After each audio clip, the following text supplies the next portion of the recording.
Hey, welcome to Firescale Audiobooks. If you enjoy our audiobooks, please consider subscribing to the channel. Also, feel free to share your review in the comments section below. Khan stared at the dead bodies of the kobold group. He lured here to fight against the adventurer group and killed them once the time came. Total 16 dead kobolds were lying on the ground. This was more than enough for him to create at least 8 new subordinates. But Khan didn't plan on having that many for now. He preferred quality over quantity. Besides, having same type of subordinates would only provide him with fodders than some unique subordinates, as he had created till now. System. How much bloodline purity did I absorb from these kobolds? Asked Khan to the system, as he knew the system stored in bloodlines through his ability absorption divine ability if the same type of monsters or any species was absorbed by Khan. The host currently has 120% of pure kobold bloodline, enough to create a higher and many times stronger version of this species. And would the rank of that subordinate will be higher as well? Khan asked out of curiosity. Yes. The more specimens with the same bloodline the host uses for synthesis, the higher chances to create a higher version of that species. System. What's Omega's rank based on your database? Subordinate named Omega is currently of elite rank with the evolution skill unlocked. The system replied emotionlessly. What are the ranks for monsters and beasts in general? Khan asked, as he never had this question pop up in his mind before. He only knew that Rudra was of mythical rank, a rank above the legendary rank. Following are the ranks for monsters and beast species. Common, elite, rare, unique, half-lord, lord, high lord, legendary, mythical, god-beast. So what if I use 4 bodies and 5 high-grade monster cores during synthesis? Will the resultant subordinate be of an even higher version than the expected result? Khan asked in puzzlement, because he still wasn't used to creating subordinates and understand all the capabilities of his synthesis divine ability even now. The resultant subordinate can only be of 1 rank higher and an upgraded version of their base bloodline. I see. Khan spoke to himself. He was being too greedy just now, so he had to keep his expectations in check. A higher rank result was already too much to ask for. Even a higher rank than that was simply impossible. But there was always a chance to merge that subordinate with others of the same rank and species to get another higher version. Just that he will need a purer bloodline and more dead bodies to experiment with and extra monster cores. You guys keep on the lookout. Don't let anyone come close to this area and disturb me. Khan commanded to his newly created 6 subordinates, the 6 generals. The 6 generals then dispersed in different directions. His newly acquired ability called Mind Link was a passive ability, so he would be linked to all these subordinates and could see through their eyes whenever he wanted. His soul connection with them would inform him about everything that was happening with subordinates without putting any strain on his brain either.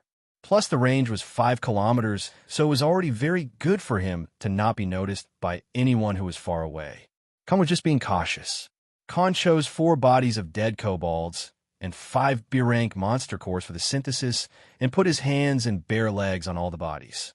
Merge, said Khan as a black shadow was released from his hands and legs on each body, and the shadow engulfed them one by one. Soon, all the 4 shadows started converging together, and finally the procedure to create a new subordinate started. Since there were more specimens involved, the procedure took longer than before. Does the host wishes to impart the pure bloodline to the subordinate being created? The system asked for his permission like it once did when he was creating Rudra, who now possessed 50% pure basilisk bloodline. Do it, Khan commanded without hesitation. After 10 minutes of forming different shapes and moves, the new subordinate was finally created. It was Pitch Black Kobold, who was much taller and bigger than the rest of the kobolds that Khan had killed and used for synthesis. The fur was darker, claws were shaper. It stood on its 2 hind legs, and 2 big fangs were coming out of its mouth. Its appearance no different than a giant werewolf. System, show me his stats. Following are the statistics for the subordinate. Name, unnamed. Species, high kobold. Evolution skill, unlocked. Level can be upgraded through eating other monsters and cores. And rank can be upgraded with higher and purer bloodlines of this same species. Rank, unique. Level, 45. Strength, 160. Agility, 140. Dexterity, 60. Defense, 70. Mana, 90. Abilities, Burst Howl, Pack Leader, Sprinter, Lunge, Tearing Claws, Shadow Merge. Would host like to name this new subordinate? Wait, come looked at the stats and abilities. This new subordinate was indeed very strong compared to the dead kobolds, and even slightly stronger than 6 generals because it had the unique bloodline of kobold species. Khan didn't stop there. He simply repeated the same process for the remaining bodies.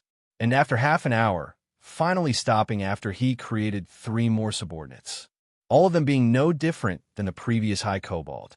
Khan now finally understood the difference. Kobolds were actually higher and intellectual versions of wolves, no different than those wolfkin demi-humans he had seen before in Flavit City, and some of the adventure groups he had seen also had such members. Just that the wolfkin were more evolved and sentient beings, while kobolds were primitive and more controlled by their base instincts.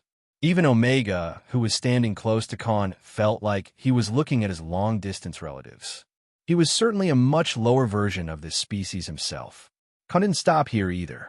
Since all of them had unlocked evolution skill, there was no point in standing on a ceremony.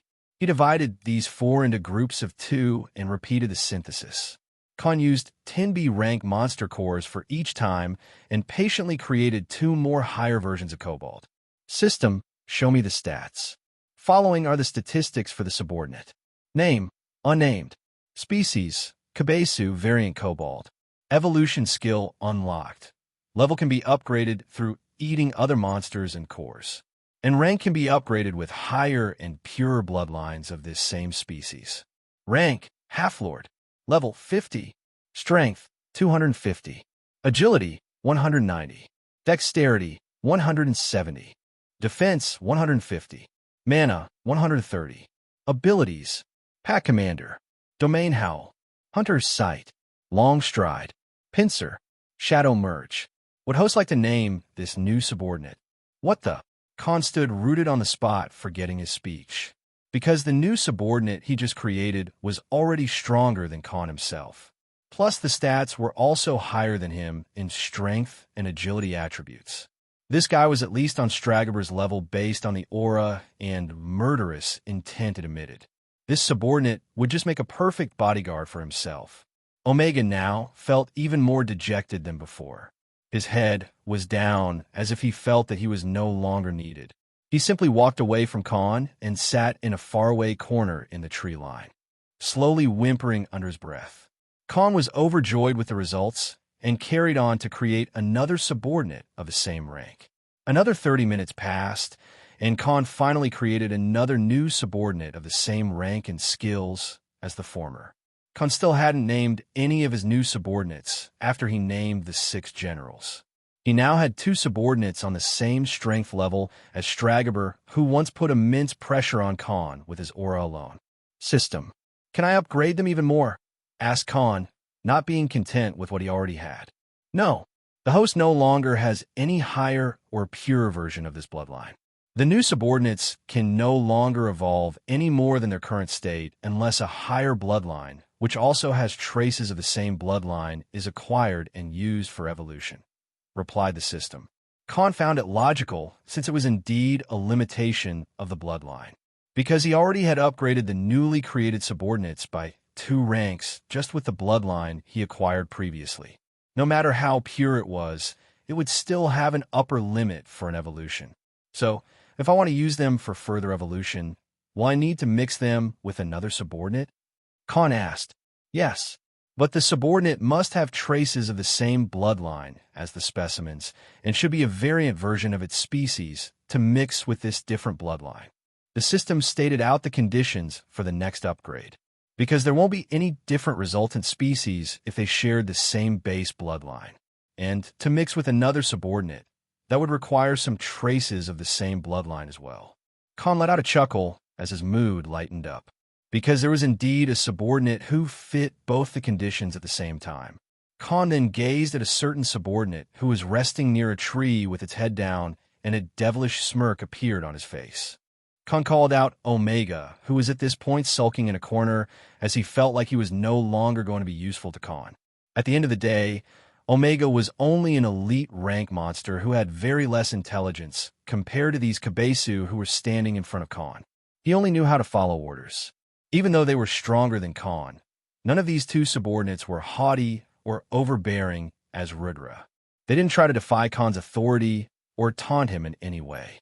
Because Rudra was a mythical rank creature and possessed 50% pure bloodline of a god beast, the basilisk. Although Khan didn't know much about god beasts even now, since they were only stuff of the legends as far as he knew, he didn't try to look for more information about them, as finding correct and reliable sources wasn't in his priority list. At this point, Omega finally came and stood on Khan's left side.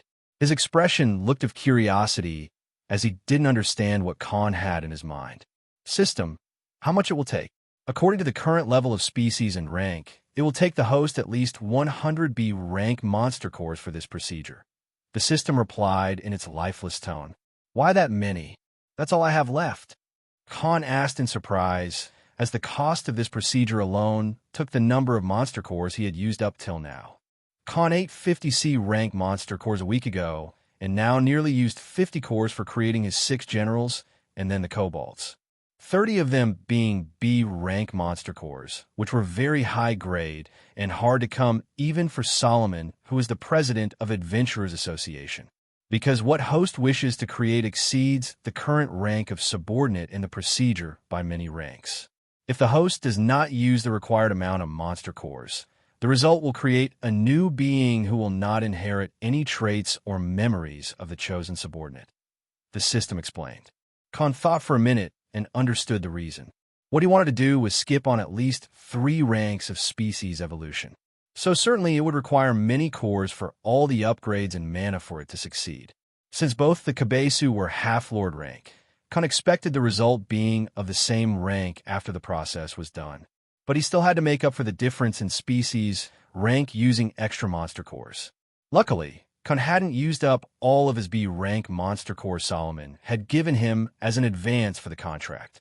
He had consumed only low-grade cores that night and barely used the high-grade ones till now. He wanted to save them for emergency or use it for any exchange later. So he indeed had more than 100 B rank monster cores left on him. They were all he had left to be precise. But then Khan looked at the dire wolf who had expectant eyes looking at him.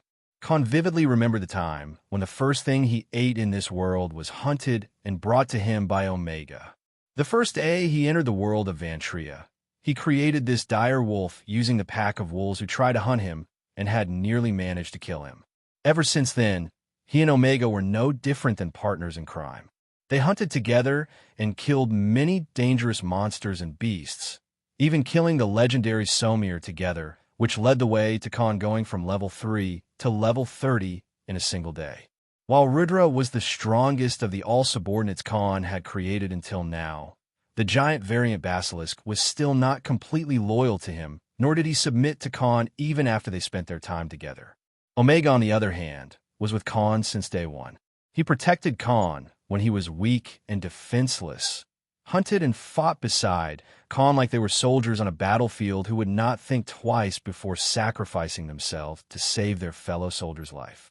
That was true loyalty. It's all worth it, spoke Khan and put one hand on Omega's head and ordered both the Kabesu to touch his right palm. Merge, Khan commanded, and the synthesis process started as usual. All the monster cores Khan had on him were instantly absorbed by the shadow, and so were all 3 specimens. This time, the procedure was even more complicated, and there were sudden bursts of energy and ground-shaking pressure releasing within the shadow. Khan let out beads of sweat and focused all his attention and energy into the synthesis. Unlike anything before, it took 4 hours for Khan to finally manage to complete the process. Boom, boom. A sudden burst of energy and an extremely dreadful aura filled with bloodlust and tyranny exploded from the place Khan was carrying out the synthesis. A dark black and red cloud of energy was exuding in the 2 kilometers surrounding. The explosion could be heard on the entire 9th floor. Khan was thrown back 10 meters due to this explosion and barely managed to land on his feet just in time. A giant 10-meter-tall figure of a black creature, which had the head of a wolf, broad shoulders and arms that were of the same height as Khan with claws as long as Khan's forearms. The giant figure stood on two legs, slightly slanting downward because of its hind legs that were just like wolves and kobolds. It had two long fangs coming out of its mouth, which had numerous sharp teeth. The two fangs were about the same height as Khan's head. The giant wolf-like creature then let out a deafening roar and announced its presence to all the living souls present on the ninth floor. The roar alone causing sonic booms, and Khan's clothes fluttered in the air from the shockwaves. Khan looked at the glowing red eyes with the black iris of this giant creature and suddenly felt a sense of familiarity with it. The giant wolf creature then started walking towards Khan. Thud, thud, thud. Each of its steps causing loud stepping noises because of how big its build was. If anyone else other than Khan was present here, they'd faint under this immense pressure and bloodlust that was being released by this giant monster. The wolf-like creature then knelt in front of Khan on its right knee and right fist on the ground, while the other leg bent and left hand on its knee. Just like how a knight would kneel in front of his king. Khan let out a visible smile and gently placed his palm on the head of the monster kneeling in front of him. "You become very strong, Omega," said Khan in a happy voice as he felt genuine joy from watching the synthesis procedure being a success and Omega finally becoming extremely stronger than before.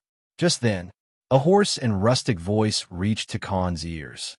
"Thank you, Master." Khan's eyes widened with surprise. The voice belonged to no one but Omega. He could now speak after this evolution. Khan felt a bit of suspicion and commanded the system. "Tell me all of his stats and abilities." Khan commanded the system in his authoritative tone. "Following are the statistics for the subordinate. Name, Omega. Species, Leakin, variant Fenrir. Subordinate has invoked a dormant bloodline belonging to a god beast, the Fenrir. Current bloodline purity, 20%. Evolution skill unlocked. Level can be upgraded through eating other monsters and cores. And rank can be upgraded with higher and purer bloodlines of the same species or descendant species of other god beasts. Rank Lord. Level 55. Strength 350.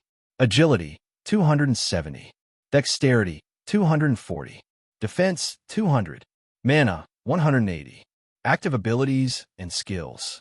Shredder Claws. Gathers extremely destructive mana around subordinates' claws to execute long-range claw attack. Berserk. Gives the subordinate 2 times physical and attack strength for a short time. Bloodline Boost. Chosen bloodline effects can be used for a certain amount of time. Bloodlust. Allows the subordinate to focus killing intent on a target and put it in a fearful state for 20 seconds. Tyrant's Roar. The subordinate's roar can disorient anyone except the host and fellow subordinates in a 200-meter radius. Shadow Swap. Subordinate can instantly travel to a location in sight containing a shadow. Shadow Merge. Allows subordinate to merge and hide under host shadow. Passive innate skills. Leakin Tyrant. Allows the subordinate to command and exert authority on any lycos, wolf-related species. Devourer. Allows the subordinate to absorb and purify the bloodlines of other species. Metamorphosis. Allows the subordinate to shape-shift into a humanoid form. Regeneration. Allows the subordinate to constantly heal itself at a fast pace. After reading all the stats on Omega after the new upgrade, Khan was gobsmacked. This was beyond what he expected. He could only reply in surprise. What the bloody hell? Khan was completely out of his wits for the first time since he absorbed the Somir's core and inherited its will, which changed Khan's demeanor. He was able to always keep a calm mind, even when facing someone like Stragobor. But now he could not believe his eyes. What he thought was a half-lord rank subordinate was actually a lord rank monster. It was beyond the results he expected. System, how did this happen? Khan asked the system because only it could explain the reason behind this result. System detects that the subordinate Omega already had 2% bloodline purity of the god beast named Fenrir. During the synthesis procedure, the determined will of the subordinate to become more useful to the host triggered this bloodline. Since Kabesu are also descendants of the Lycos species tree, the bloodline was activated to a higher degree and caused this transformation. My, to think that I would have someone who would be so loyal to me, Khan said and ruffled Omega's head. He was genuinely overjoyed for Omega. Now he understood why people treated their pets as part of the family, because they too cared about their masters. System, how strong is Omega now compared to other people I've met? Khan questioned as he didn't know how to exactly decide tiers of strength, so he could only compare. Subordinate Omega is currently comparable to a beginner Grandmaster rank person in terms of strength and attack capacity. Subordinate needs to raise its level to reach and utilize its full potential. I see. If Omega fights with Arkham, what are his winning chances? Subordinate has only 30% chance to defeat the individual named Arkham Holland, who is a peak Grandmaster rank magic swordsman. So they're really that strong. I guess I have no choice but to raise my levels quickly. I can't be at their mercy when the time comes. They won't uphold the end of their deal if I'm any weaker than both of them, spoke Khan. He was no idiot. He currently lacked a lot of strength and skills compared to the truly strong people in Flavit City. All they needed to do was attack so quickly that Khan could not even react in time, and he'd be dead on the spot. Even though Omega and Ridra were his shields, there was no certainty that they'd always be able to help him either. At the end of the day, he had to rely on his own capabilities. Just then, Khan heard a warning in his head. The warning he received was through his connection with his other subordinates, the 6 generals.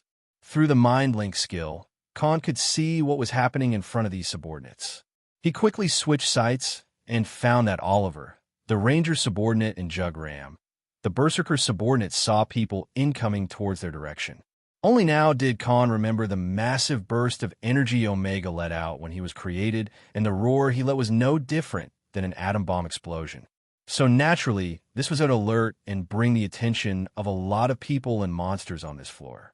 All of you, return quickly to me. And Omega, get in. We need to hide, said Khan, and ran amongst the dense tree lines and crevices. Soon, Khan met his subordinates along the way one by one, and they all merged inside his shadow. And Khan decided to hide for some time, away from prying eyes who were coming towards the place of the commotion. No one would pay attention to a lone archer in this situation. While running through the woods, Khan saw some adventurer groups, but made no contact with them, as they were all heading towards something non-existent. At this point, he had reached the opposite side of the floor itself because of how clueless he was. The dungeon map he brought with him seemed to be somewhat inaccurate, which led him towards a valley full of kobolds instead. Thanks to his survival instinct, he quickly hid himself using concealment skill, which was an assassin's exclusive skill that allowed him to merge in the surrounding environment. Suddenly, his survival instinct alerted him again. But this time, it wasn't because of anyone directing any killing intent towards him, because there was a group of adventurers. Around 40 people were charging towards this kobold settlement. Many of them were well geared up and seemed to be in a proper formation. Assassins led the way while doing reconnaissance, and tanks and knights protecting the group in the front. Swordsmen behind the first defense line, the mages and healers in the group, while the archers protecting their back. This was a proper setup for a boss fight formation. These people were definitely going to fight a formidable monster boss. Could it be the floor boss? Khan asked himself. That would be the only explanation, because these were a lot of people for a normal group of kobolds. As soon as the group reached the nearest kobold group, they firmly launched their attack and decimated the first group with their impeccable timing and coordination. This was a well-established group with plenty of experienced people in it. Khan noticed that all of these people had a reddish insignia on their chest, and in that insignia was a lion head carved in the center. The Scarlet Lion Adventurer Team. Khan suddenly remembered the information he heard from one of the adventurers long ago. This was the Scarlet Lion Adventurer Team, the second biggest and strongest adventurer team in Flavit City. Khan kept watching the battle from the dark corners in the trees as a heart-thumping battle happened in front of his eyes. The timing, the coordination, and most importantly, the person in command managing the team formation and adjusting it from time to time for maximum effectiveness surprised Khan. He understood that the person in charge was a veteran and had hundreds of battles to reach such a level while commanding others. Wave after wave of kobolds died in a one-sided massacre, while the Scarlet Lion team members didn't lose a single person. The mages were accurately hitting the kobolds that managed to go past the first line of defense. More likely, they were allowed to breach the defense and entered through the small gaps, just to get roasted and cut down alive from the fire and wind magic attacks from the mages. Anyone who still managed to escape was finished off by the assassins and archers of the group.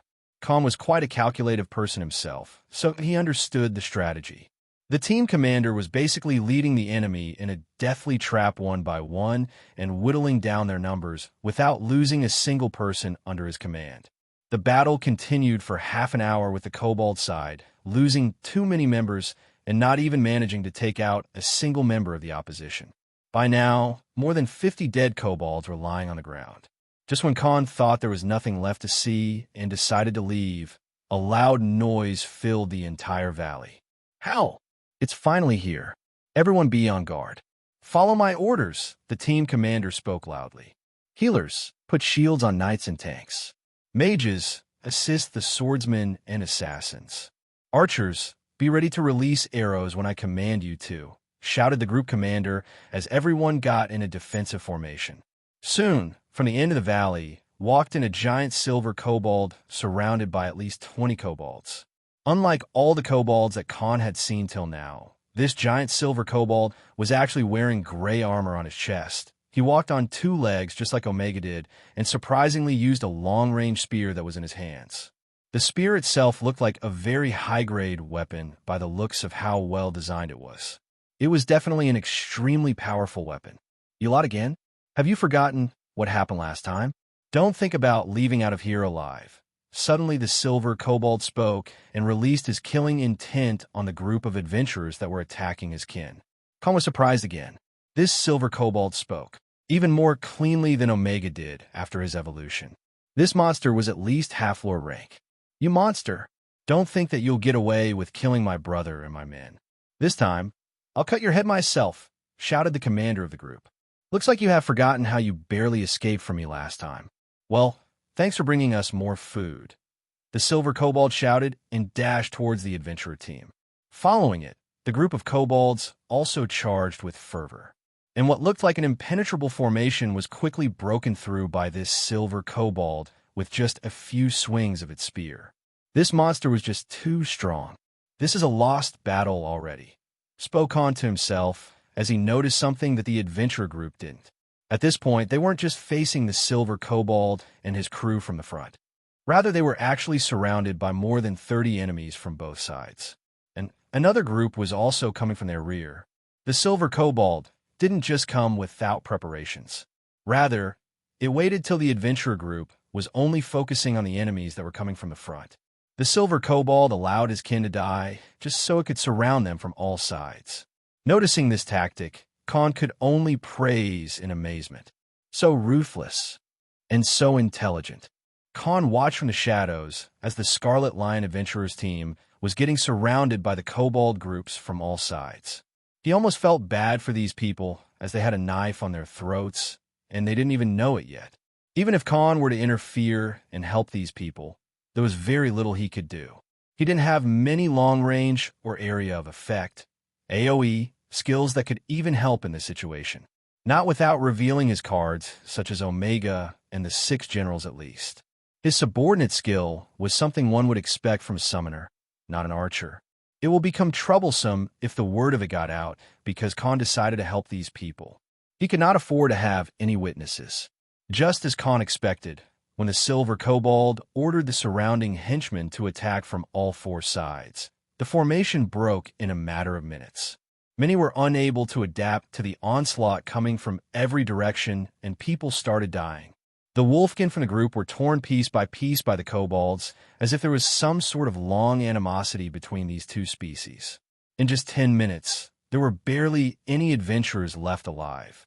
Khan, who was numb to killing, already felt sad for these people. They all performed very well till now. But things always don't go as you plan.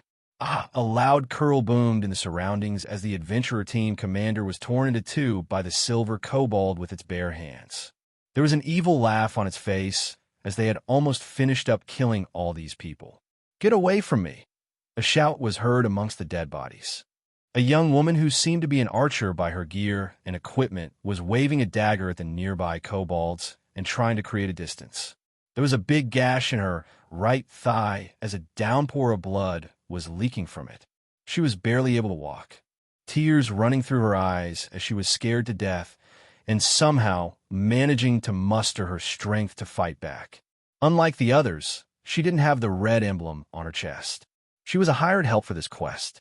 The redhead girl had lost a lot of blood and barely had any strength to fight against these monsters who were taunting and playing around with her. Khan, who was watching this from a long distance using his hunter intent, found this woman familiar.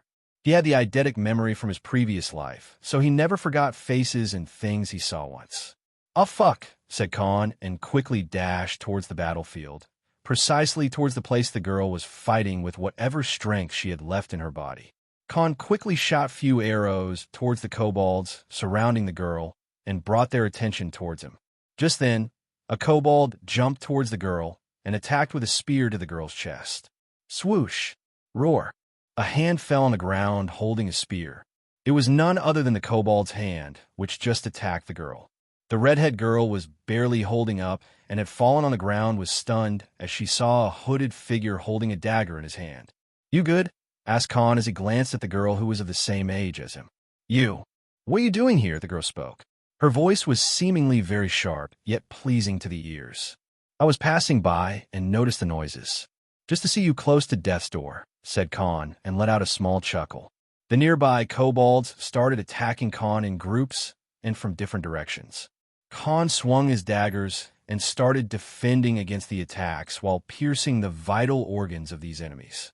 His weapon mastery with daggers was already above 60%, and this was just a walk in the park for him. "Run away! Leave me here or you'll die!" shouted the girl as she remembered what the guy in front did for her not just 10 days ago. "You better get some sleep." "I'll handle this," said Khan, and activated war dominance. Sure.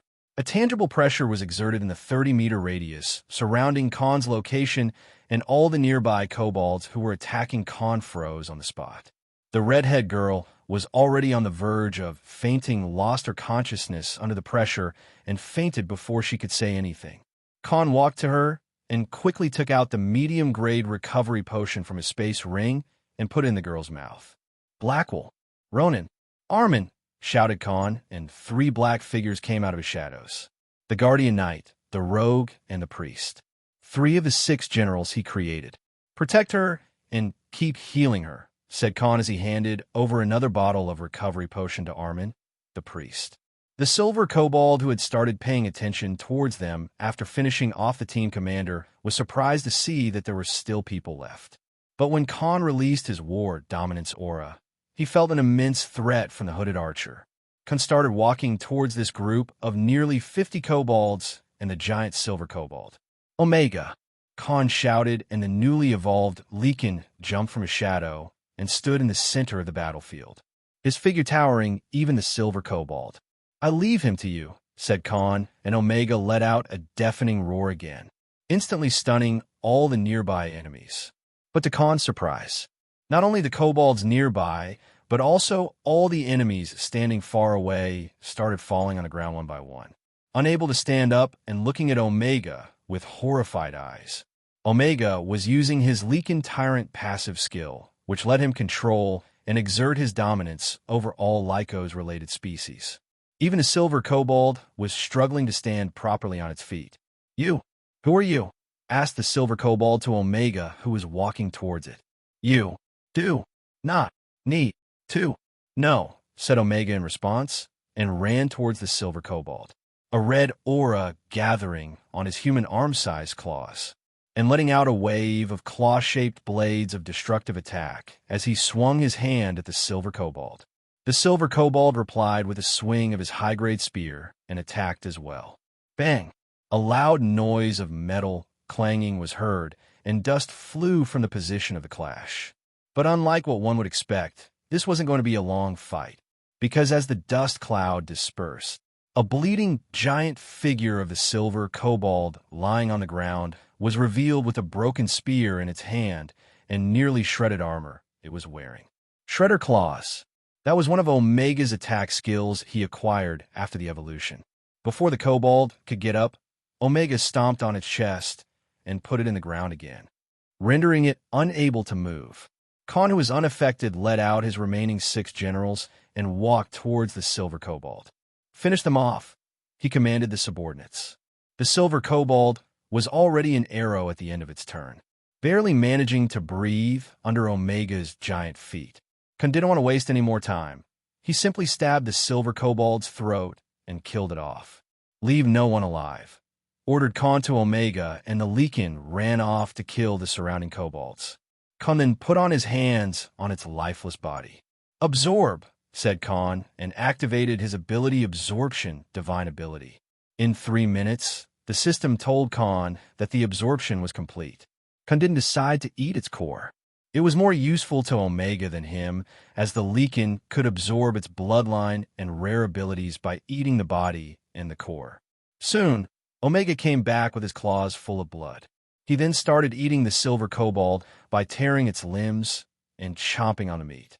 He started by ripping its heart open first, which also had its core. Khan then started to absorb the abilities of the dead adventurers who partook in the battle and died in the end. He wasn't an idiot to let this opportunity go. In nearly 10 minutes, the 6 generals had finished off all the remaining kobolds and brought their bodies closer to Khan. System: can the 6 generals also eat the cores and raise their levels? And will they get any abilities if they ate the adventurers that belong to the classes I used while creating them? Asked Khan to the system. He wanted to use this opportunity to raise the strength of his army. Yes, the subordinates, who are the combination of different classes, will also increase their proficiency in the skills by eating the bodies and cores of these specimen who possessed one of the same job/class the subordinates were created with. Good, said Khan as he ordered all the subordinates to have their hearty meals and eat the adventurers belonging to the same classes they were created with, and told them to equip themselves with the armors and weapons these people were wearing. As for the remaining kobolds and their cores, Khan decided to leave them to his subordinates to eat up and raise their levels. He wasn't in a mood to do it by himself. Khan finally walked towards the unconscious redhead girl whose wounds had nearly healed off because of the recovery potion and healing from Armin. Khan's subordinates cleared off the battlefield by eating the bodies and robbing the equipment. Cyril, the enchanter subordinate, brought Khan the space ring the team commander was wearing. Khan simply put it in his pocket. He lifted the girl in his arms and decided to leave the dungeon. After Khan reached the Flavit city again, he took the girl to a proper clinic. The healer, there was an old elven woman who informed Khan that the girl was out of danger. Khan stayed beside the girl for some time and was relaxing. Just then, the redhead girl opened her eyes as he was finally awake after nearly half a day. She saw Khan was sitting on a chair next to her bed and almost dozing off because of tiredness. She gathered whatever strength she had and finally spoke to Khan. Thank you for saving my life. Again, hello everyone. This is the author of the novel, Crimson Wolf author. First, I would like to thank all the people who decided to read up all the chapters till this point. This is my first work in the writing sector, and your support means a lot to me.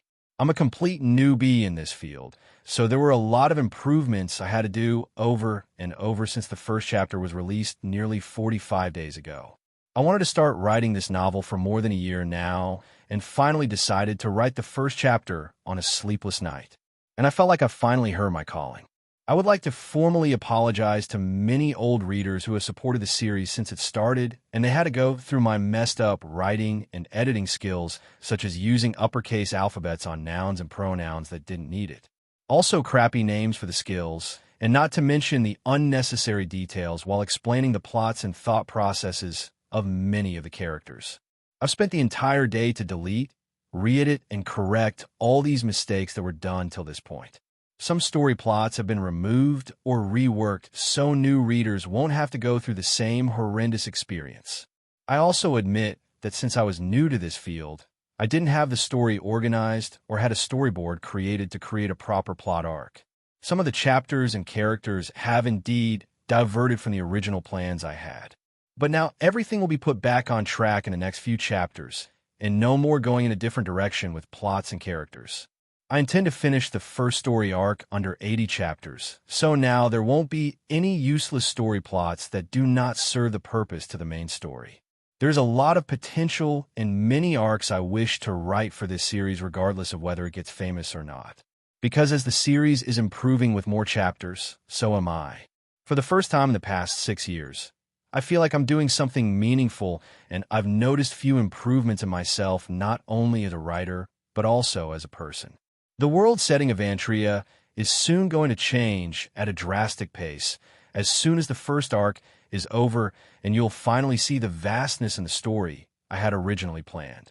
There are tons of characters I want to introduce with a proper background. The first arc will not even be the tip of the iceberg compared to what I have in mind. So I hope you guys stick around till the point where Khan travels from one empire to another, facing enemies and strong creatures by his own, meeting other heroes of the other gods, creating his own undefeatable army, and acquiring enough strength to fight against the demon god one day. So expect a well-organized and fast-paced ride from here on. And also, I'd like to inform you all that the series has been officially and exclusively contracted to web novel and will go premium soon. So see you around, and never hesitate to leave your advice and criticism in chapter comments. I do read and reply to them when I can. And please do vote with Power Stones time to time so that this novel could reach more people if you think it deserves a chance. Over and out.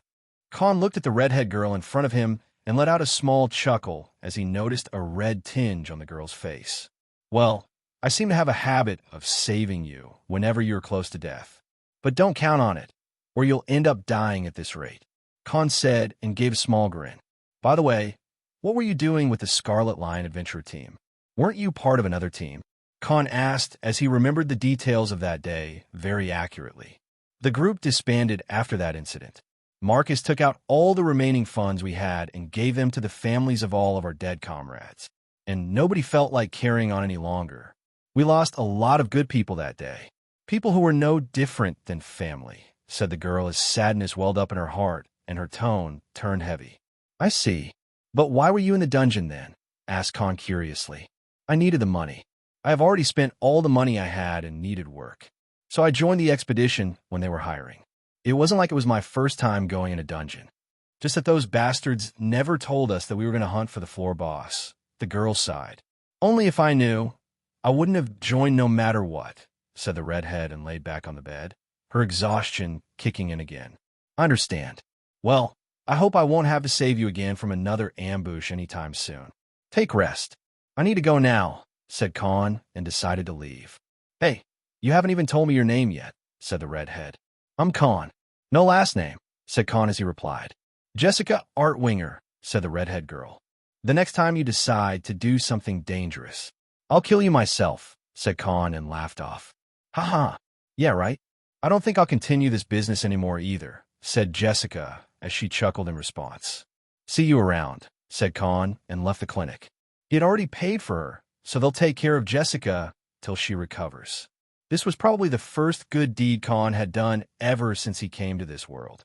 Khan, spoke Jessica to herself as an expression full of gratitude appeared on her face. Khan went into a dark alley and, after walking across numerous blocks and various streets, he finally stopped in front of a small bar in the corner of a small street. There was only a bartender and 2 more people. One appeared to be a customer, and one another seemed to be the guard. Khan took his hood out and sat on the counter. The sun brightens up my day, said Khan. But the night soothes my soul, replied the bartender. This was a code word in between those who came to do peculiar business at this bar. Suddenly, the bartender signaled both the customer and the guard. All 3 people left the bar, and Khan was sitting alone at the counter. Suddenly, Khan felt a slight tinge on his back and gave a small smile. Still carrying the training, I see, said Khan and looked towards his back. A slim, hooded figure suddenly appeared out of nowhere. The masked figure was someone Khan knew. I see that you're improving as well. I would have been disappointed if you didn't notice me, said the figure and sat on the chair next to Khan. It was none other than the Snakekin who trained Khan with assassin skills. Khan took a small pouch full of badges he took after killing the Groundhog Adventurer team members in the dungeon. "The first batch," said Khan as he pushed the pouch towards the assassin. In return, the Snakekin took out a big pouch full of monster cores and then even a bigger one full of gold coins. "How did you take out so many?" asked the Snakekin as he was astonished after watching pouch full badges. Khan simply told him how he lured the Kobold group towards the adventurer team and let them kill each other, and finished the remaining ones when they were exhausted from the battle by taking them out using the smoke bombs. He left the part about Omega, of course. The Snakekin clapped in approval of Khan's method. Khan shoved the bag full of coins back to the assassin. "Huh, what's the meaning of this?" the Snakekin asked curiously. "That's for a job I have for you. I want a list of all the criminals that are roaming free because of lack of evidence against them. Also, make another list of corrupted government officials, military officers who have dark history, and nobles who have committed heinous acts such as our Asterisk P, murders, extortion, but are still free because of their connections. This is a separate deal between us and not part of the contract," said Khan in a stern tone. "Why do you need that?" asked the Snakekin. "That's my business. You don't need to worry. I want the list by tomorrow evening. Keep this a secret from everyone if you're truly a professional. I want a very detailed report. Consider all this money as your payment," said Khan, and bid farewell to the assassin. The Snakekin held a big pouch of coins. There was a lot of money in it. Definitely far more worth than what one would offer for intel in their line of work. Khan returned to Black Griffin Merchant Enterprise. By this time, he was already familiar with a lot of people here, and many of the staff also knew him as a friend of their young master, and the one who saved their owner's life a while ago. Khan met with both Nikola and Elenev, and then joined them for dinner. Unlike some country bumpkin, Khan would have a lot of meaningful conversations with both of them, as he too had a lot of expertise in business and money management in his previous life. So he would always lead suggestive conversations, and then come up with answers himself. Both the father and son duo were very impressed with his knowledge and ideas, so they felt like he was wasting his time being an adventurer. Khan would come up with excuses like he learned that all from his deceased friend Pavel, who was good at accounts. Obviously, there was no Pavel. It was just a made-up persona he created for his fake background. Khan then came back to his room and took a long bath. There was a lot of bloodshed he went through today, so he felt like he had to do a proper cleaning. As Khan laid in his bed, he ordered the system to give him the list of abilities and skills he acquired today. The host has acquired the following abilities: Frost Spike, Water Blade, Fire Burst, Root Bind, Wind Blast, Lightning Bolt, Mana Burst, Bullseye, Arrow Explosion, Multiple Targets, Silence, Shadow Shift, Knight's Taunt, Defense Buff, Sword Edge, Parry, Sword Deflect, Mana Recovery, C rank, Health Recovery, D rank, Rage Burst, Cleave, War Cry. The system gave Khan a long list, and also the ones he previously acquired from the Groundhog Adventurer team. System, show me the merged skills and prioritize on the ones that can help me infiltrate any place without being noticed, and also the ones that can cause a high long-range damage, said Khan as he was already aware of what he needed the most now. The system then gave Khan a list of merged abilities as per his specification.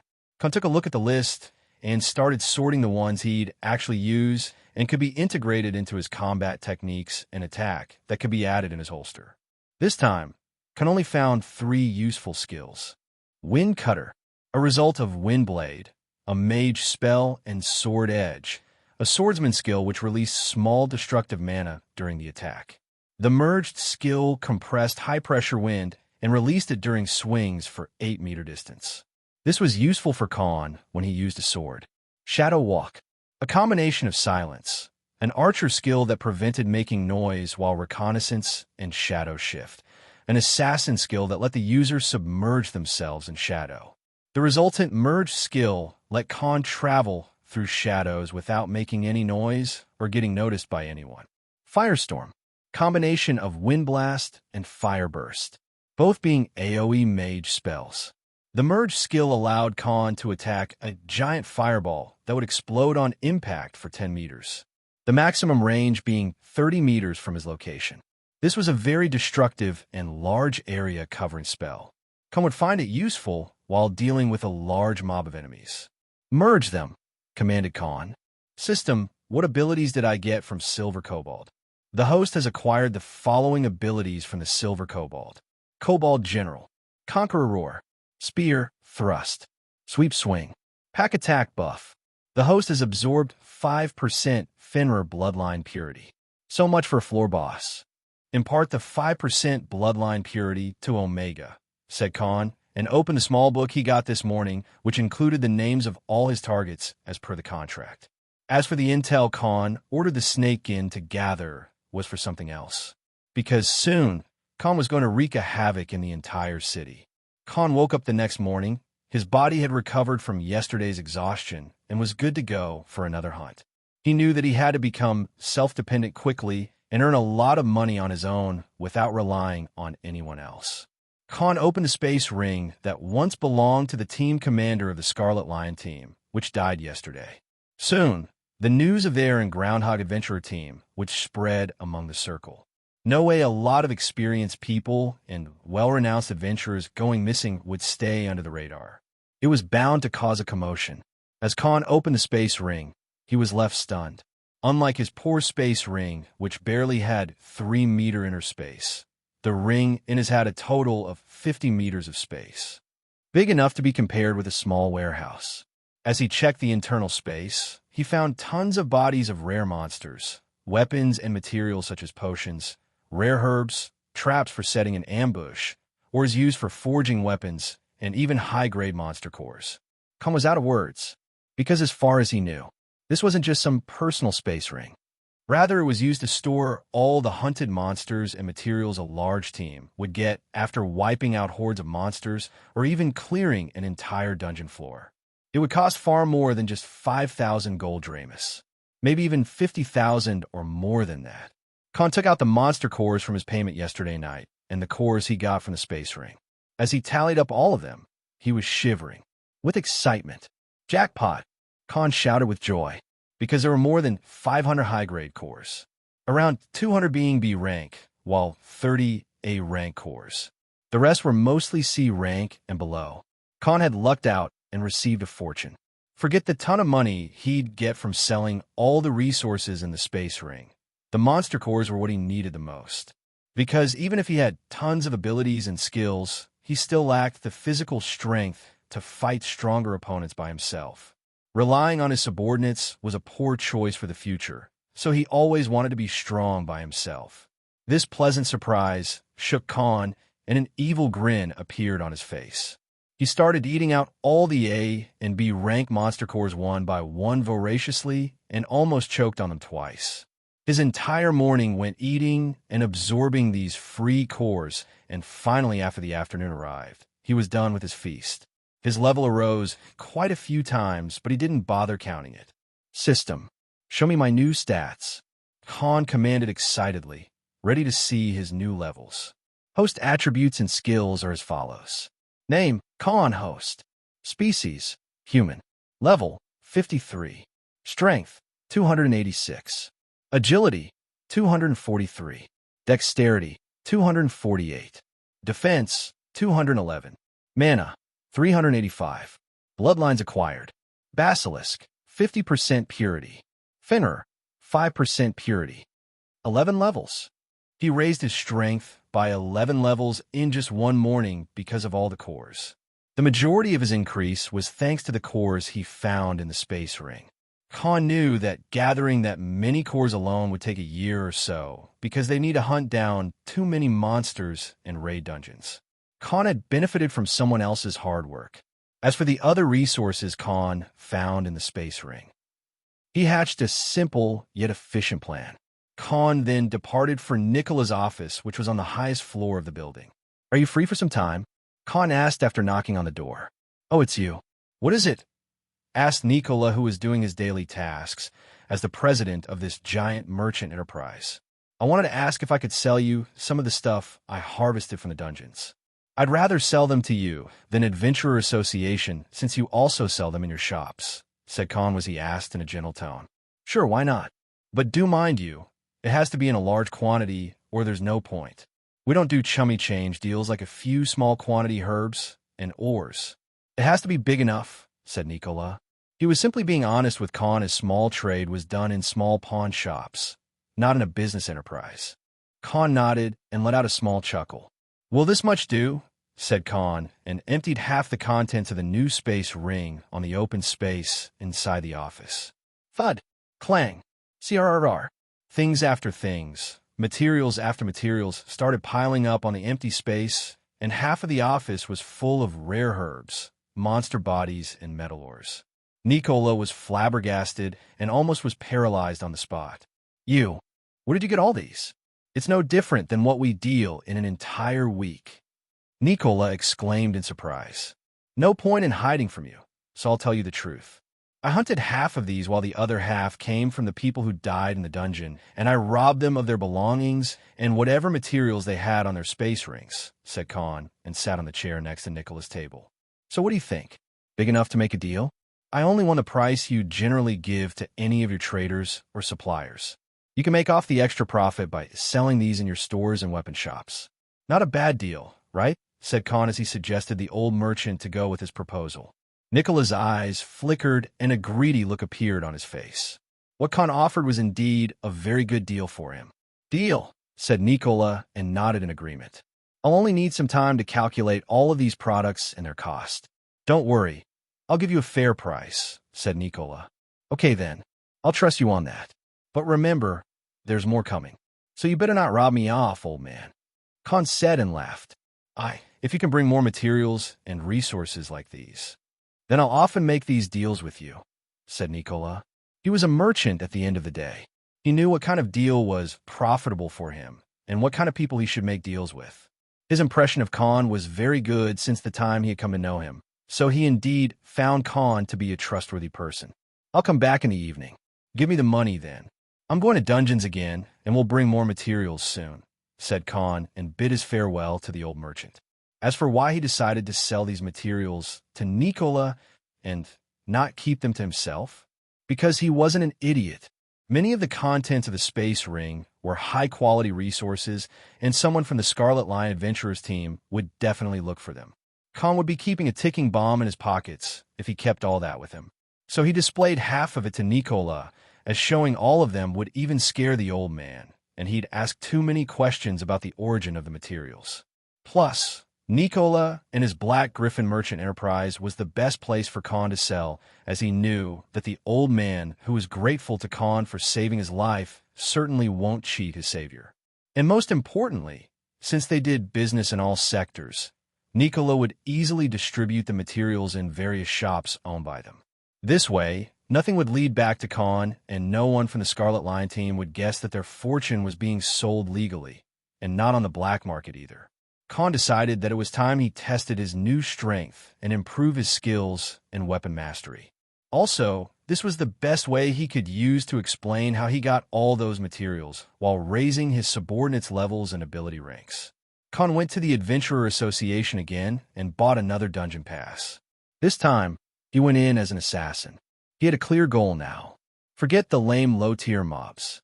Khan was extremely disappointed in the silver kobold floor boss. What he needed now was high-grade monster cores, lots of high rank, and rare skills. Khan knew that he no longer had to play the small game if he wanted to gain strength, fame, money, and authority.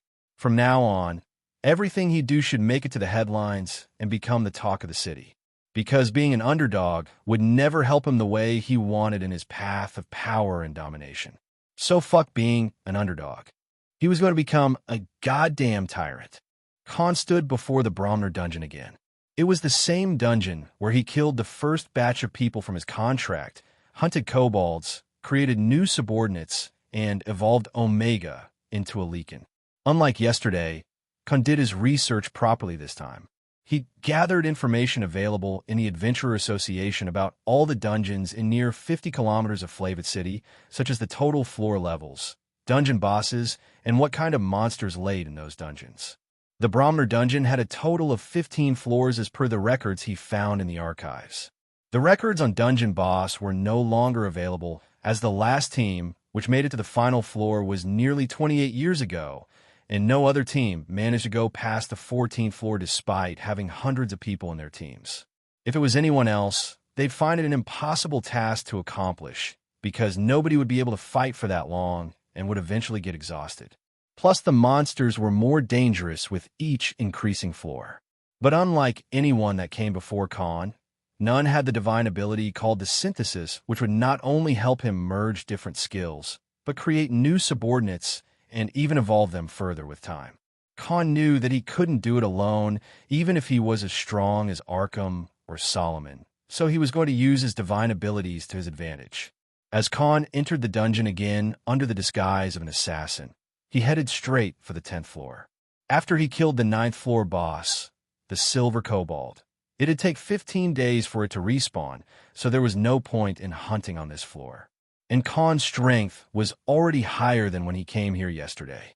As soon as Khan reached the 10th floor, he used concealment and started looking for a good hiding place. Even though there were a lot lesser people here compared to other floors, it was still better to be cautious than being sorry. The 10th floor was completely different from the previous floor. The whole setting for this place was like a maze and walls made of stone slabs. If he walked in one direction, he would never know if he'd find a way out. Ronan, Jugram, Oliver, shouted Khan, and the rogue, berserker, and ranger subordinates jumped out from a shadow. You two go left, and we'll take the right. If you find two more ways, then split up. Khan commanded as he and Oliver took the right path while Ronan and Jugram took the left one. Since Khan had the mind link ability he got from synthesis, which allowed him to share the vision with his subordinates, he was going to use it to save time and search for the right path. He and Oliver treaded from various turns and junctions in the maze, but still failed to find a way out. Just then, he saw a path from Ronan's sight, which led them out of the maze. Khan decided to go to Ronan's location with his other subordinates. For the next half an hour, he kept searching and running through this enormous maze and even came across many traps. Since Oliver was a ranger who possessed skills specifically made from setting and defusing traps, he was spared the unnecessary hassle of falling victim to these traps and wasting time to get past them. Just an hour later, Khan had escaped from the maze because of his shared vision through Mind Link and then saw a giant cave-like entrance in front of him. Mar! Khan could hear plenty of shrills coming from inside the entrance.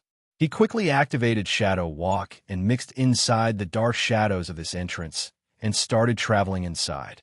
He knew what to expect from this floor, so he wasn't surprised when he saw its inhabitants, the nymphs. These were the cold-blooded insect-like creatures that were completely white and crawled on 3 legs that had sharp and strong pointy hooves, no different than metal pikes and spear tips. A sharp set of teeth that dropped gooey yellow liquid from the mouth. For what he read, these creatures fed on blood and flesh to live. They would even do cannibalism if it ensured their survival. Their insect-like appearance and the way crawled would instantly scare the crap out of any girl that was afraid of insects and larvae. The creatures had no eyes, their senses detecting everything based on heat signature. If not for Shadow Walk, which completely hid his presence in shadows, Khan knew he'd have been found and swarmed by these monsters. As Khan kept walking towards many groups while completely hiding his presence, he finally reached the end of the floor and found a large space infested with these monsters. More than 200 nymphs were crawling on top of each other and bringing small pieces of meat and whatever that seemed edible. In the middle of the swarm of crawling monsters stood a giant nymph which had 8 legs, its tummy no smaller than the size of a full-grown elephant, and had long spikes for teeth. The 15-meter-tall giant nymph was the floor boss. If not for the Shadow Walk, I would not even reach this deep without fighting hundreds of these nymphs. Khan spoke to himself with a complicated expression on his face as he looked at the surrounding. The numbers of total nymphs were close to 400, more than enough to wipe out a party of 50 to 80 veteran fighters. Just entering the inner parts of this cave alone was a difficult part, and half the people would die in the process. How do I kill it? Khan questioned as he started thinking of a strategy to take out this giant monster. They follow the heat signatures, right? Khan remembered and planned his next move. Khan quickly returned towards the midway of the cave and found a vacant space to hide. After he came out of the shadows, He waited till the nearby nymphs detected his presence. And, just as he expected, the nearby group of the crawlers shrieked and charged at him in hordes in a matter of seconds. Firestorm, Khan shouted and shot the AoE destructive spell from his palm in the middle of this horde. Boom! The cave shook after this loud explosion that occupied 10 meters space and burnt the nymphs alive. And because of this, all the other nymphs started gathering to his location. As the group got even bigger in just 20 seconds, Khan shot another firestorm spell, activated Shadow Walk again, and disappeared. Khan quickly traveled to the boss's location. All of you come out, Khan commanded, and all of his subordinates, except Rudra, came out of his shadow, since this was an enclosed space. The nymph boss had senses far keener than the others, so it quickly sensed the approaching group of enemies and let out a loud cry, ordering its minions to come back. Omega attacked with his shredder claws, and the 6 generals assisted Omega with their respective skills. The small nymph army that Khan had distracted would be there in just a minute, so they had a very small window. Cyril, the enchanter, possessed mage skills as well, so he threw fire spells at the nymph boss that agitated it and caused a lot of damage.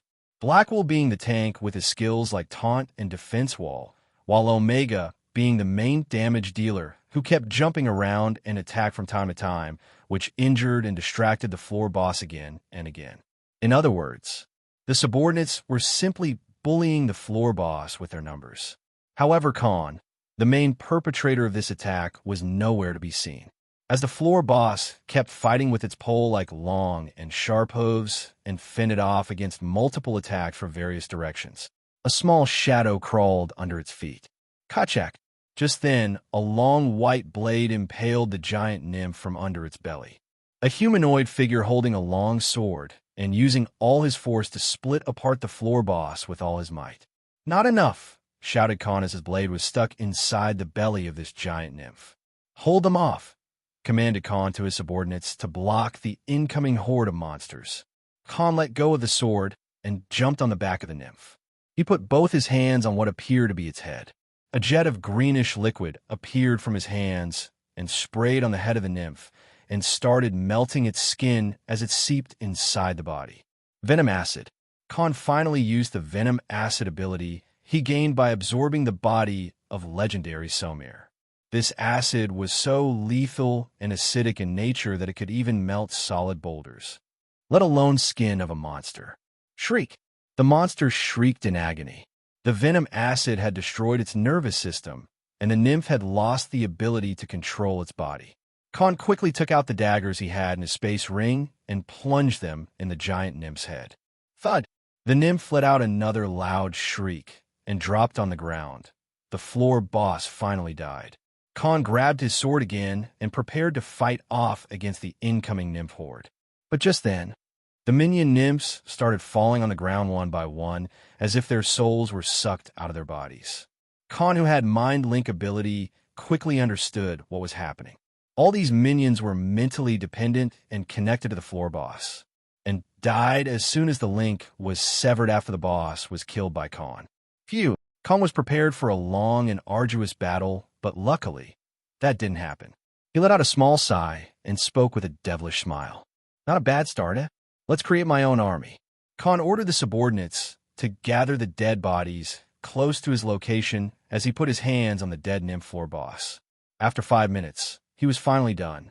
"Show me the new abilities and skills," ordered Khan.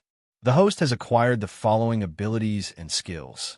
Hive Link, a rank, allows the user to completely control and share mind connection with underlings or something created by the user.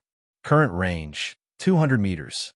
Heat Sense, B rank, allows the user to detect the surrounding environment accurately based on body/heat temperature.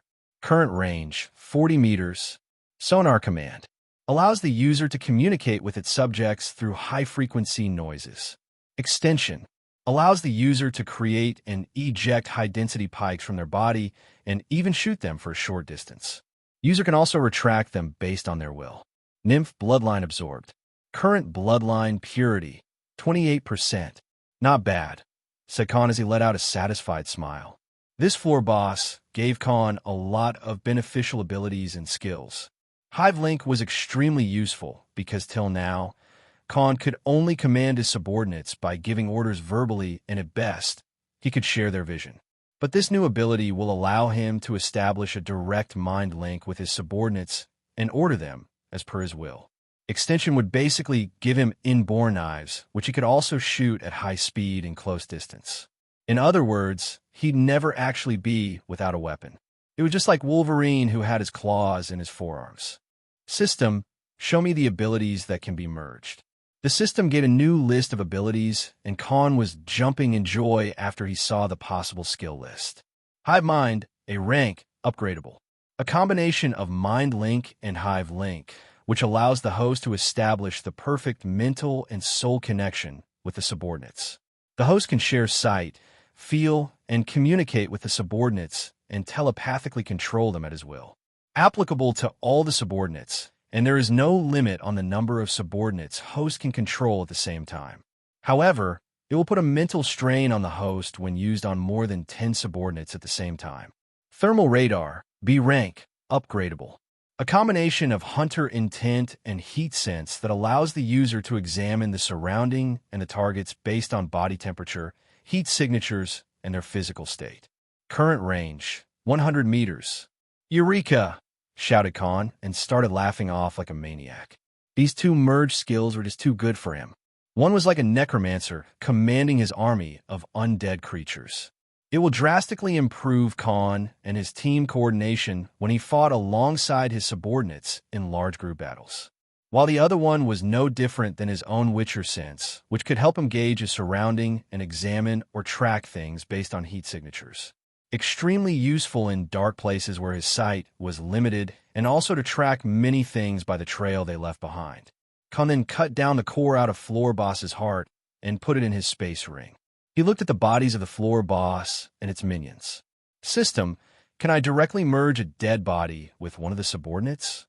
Asked Khan as he was having a few doubts. No. To initiate the synthesis with an already created subordinates, the host must use another subordinate which has unlocked the evolution skills. The system replied in its lifeless tone. Damn, even the cheat abilities are not foolproof, huh? Said Khan. Well, I gotta spend some monster cores then. Even after this demerit, there was still a loophole in this condition. Khan could simply create a new subordinate, get it to the level of the dead nymph floor boss, which was a unique rank monster, and then merge the bodies of the two to create another subordinate. Khan didn't waste any time and started using the dead minion nymphs to create new subordinates one after another and merge them using synthesis divine ability. Finally, when he got a unique rank result, he merged it with the dead body of the floor boss. What Khan received was another giant nymph at unique rank, which was bigger and stronger than the former. But he simply didn't like the result because the thing was just too big and had many restrictions on its movements. Thankfully, it had unlocked evolution skill because Khan used 10B rank monster cores. Just then, Khan had another idea. He looked at the 6 generals that were standing closer to the dead bodies of the minions. Who would suit the best for merging together? Khan asked himself as he ruled out Omega, who possessed the god-beast Fenrir bloodline, which he couldn't afford to waste by mixing with another lower-level bloodline. Based on the use and the skills the result subordinate had, Khan decided on Oliver, the ranger subordinate out of the 6 generals. Mainly because Oliver was a long-range attack class who also had unique skills related to sensing and setting traps, plus could do long-distance reconnaissance because of his sensing skills. This merging would definitely highlight the previous skills while granting new ones, such as heat sense, could make Oliver a specialized subordinate just for this task. Also, he'd inherit the Hive Link skill, so it was a good investment for the future. This could also allow him to shoot pikes like arrows from his hands or use them with a bow. He'd be an archer with an infinite number of arrows to be precise. Khan ruled out Ronin because he was a close combat class and would not benefit much from this merging. Merge! Khan commanded the system to initiate the synthesis process and merge them. The host needs 50B rank monster cores to create a stable subordinate, which inherits the memory of subordinate Oliver and possesses the skills of both the specimen. Why don't you rob a bank? Do you think these cores grow on trees? Khan said with an irritated expression. The system was asking for too much with each evolution under the name of merging different species. It was becoming greedy with each day. Khan found himself lucky that Rudra and Omega had their relevant species available while he created them. Otherwise, they'd cost too many cores just like this. Take it, Khan said dejectedly and began the procedure. In 21 minutes, Oliver was evolved into a new kind of subordinate. His appearance no longer looking like a human, but rather a heteromorphic monster, which was partly humanoid and partly monster.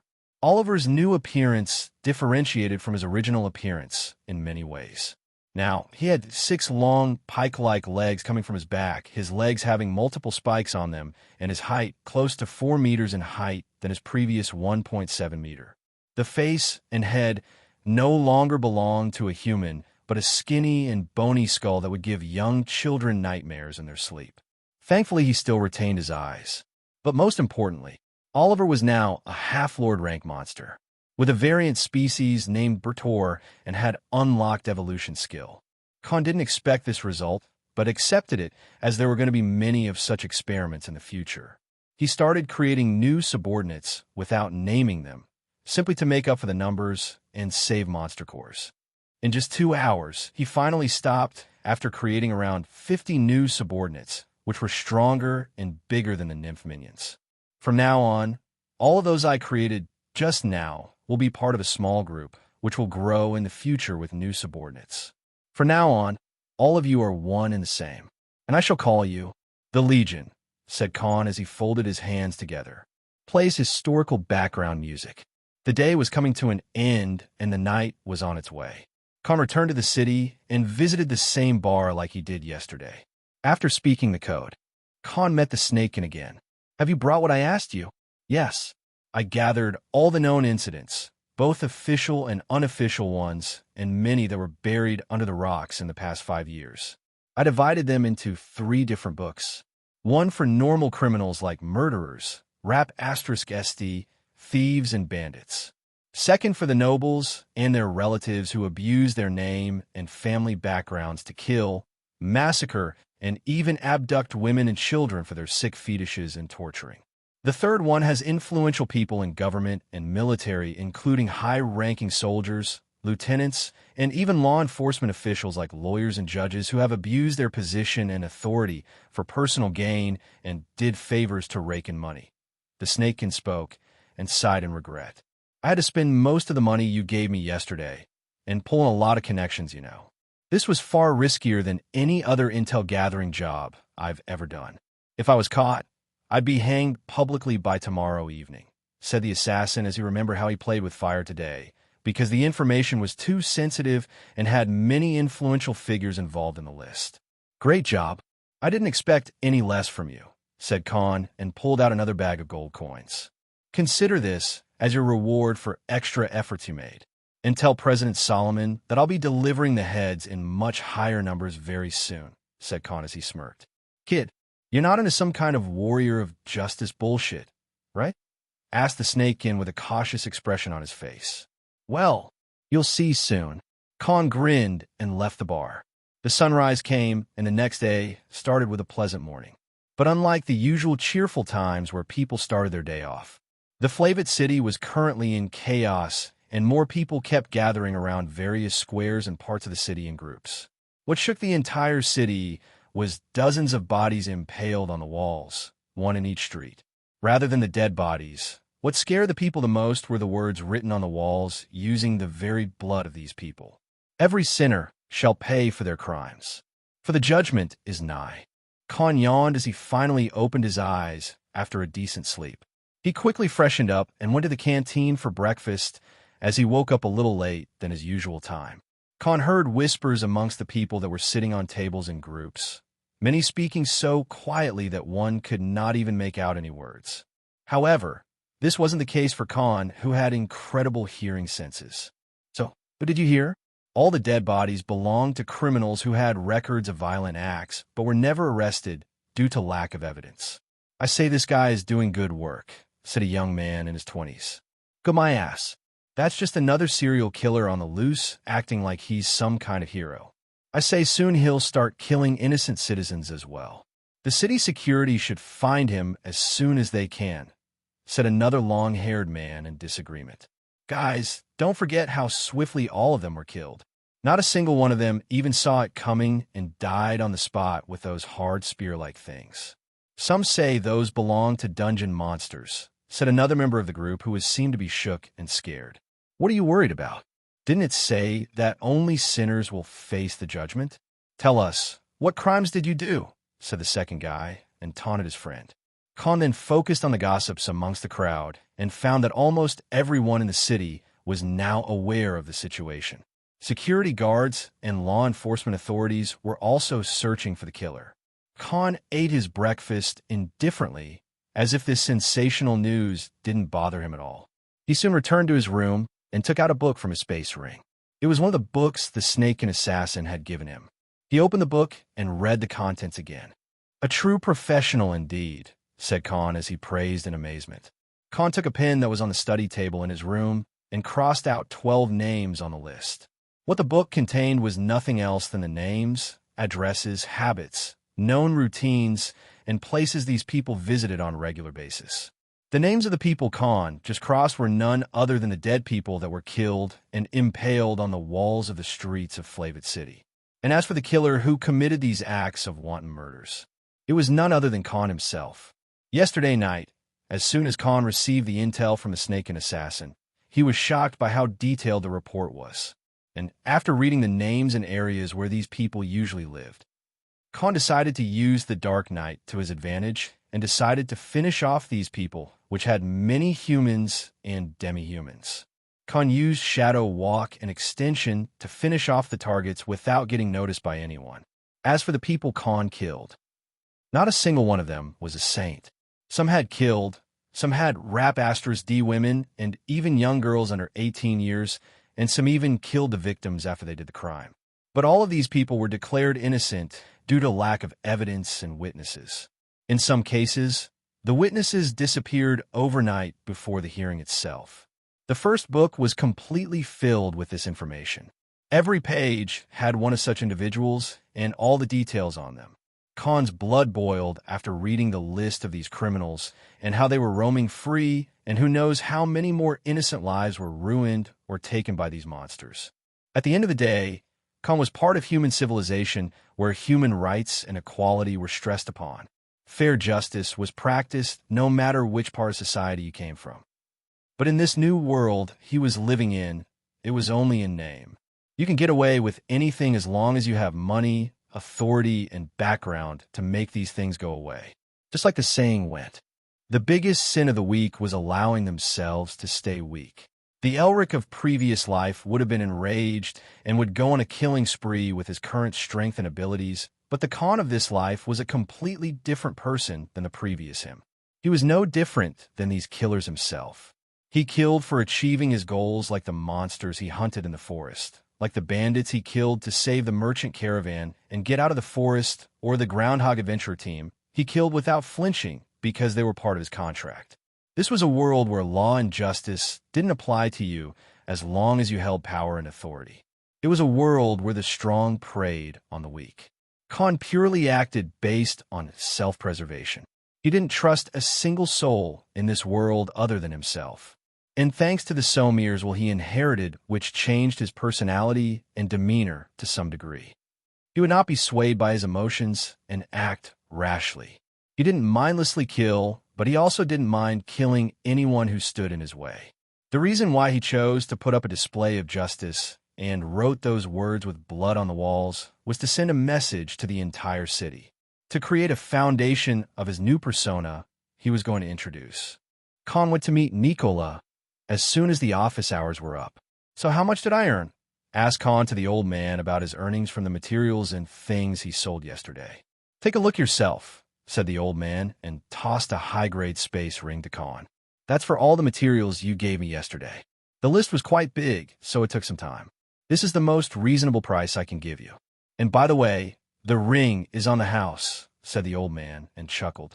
As soon as Khan checked the contents of a new space ring, his jaw almost hit the floor, and eyes popped out in surprise. 60,000. It's 60,000 gold dramas, shouted Khan in surprise as he couldn't believe his eyes. Khan originally expected 15 to 20,000 gold coins at best. Now he felt like he greatly undermined the value of the fortune he acquired that day. This transaction now made Khan filthy rich compared to many adventurers. "Keep them coming, and I'll pay you more next time," said the old merchant as he rubbed his hands together like a fly. Yeah. It'll take me some time to gather more, but you can look forward to it. By the way, do you have a detailed city map? I don't know much about the city and many of its areas, so I often get lost," Khan said as he rubbed his hair sheepishly. "Oh, I do have one just here," said Nicola and took out a large folded map from a nearby wooden shelf. "Thanks. I'm going off to the dungeon again. I'll see you at dinner," said Khan and left the office. As for why he needed the detailed city map, it was to plan his assassinations and targets the most efficient way he could, as the locality, crowd, and desolate corners played a big part in it from Khan's experience he had yesterday night. Khan simply asked for directions of the places and found his targets one by one, and this took him the entire morning. With a map, he could create a list of his next targets and properly plan his assassinations. Today, Khan didn't go outside the merchant enterprise and spent his entire day studying the book and the intel in it along with the small book which consisted of the list of his contract targets. He had to incorporate them together so that no one would connect the dots about all the killings being specifically targeted towards Stragobor and his people. His plan was simple. In the midst of chaos, there is also opportunity. As the night fell, Khan left his room through the window using Shadow Walk and traveled through the city from one location to another without being noticed by anyone. Tonight, half of the city was under surveillance because of yesterday's incident, and many shops and restaurants were closed off earlier. People were afraid, and the authorities were taking him seriously. The next morning, the scene was even wilder and chaotic than yesterday, because as soon as the sunlight fell, people found a total of 14 bodies of humans, demi-humans, and some soldiers impaled on the walls of the city in different locations, with words written using blood, just like yesterday. "No sinner shall go unpunished no more. For I am the judge, the jury, and the executioner. I am Azrael, the angel of death." In a fortress in the south of the Flavit city, a group of high-ranking soldiers and military officers were discussing amongst themselves. Thud! A loud thud was heard in the room as a middle-aged man donned in high-quality and well-crafted white armor banged his fist on the table. "How the hell did this happen? There are a total of 26 bodies now. The first time could be considered luck, but yesterday there were even more victims despite putting the city under surveillance. And how's that Azrael killing so many people in a single night who are far away from each other's location?" asked the fully armored man.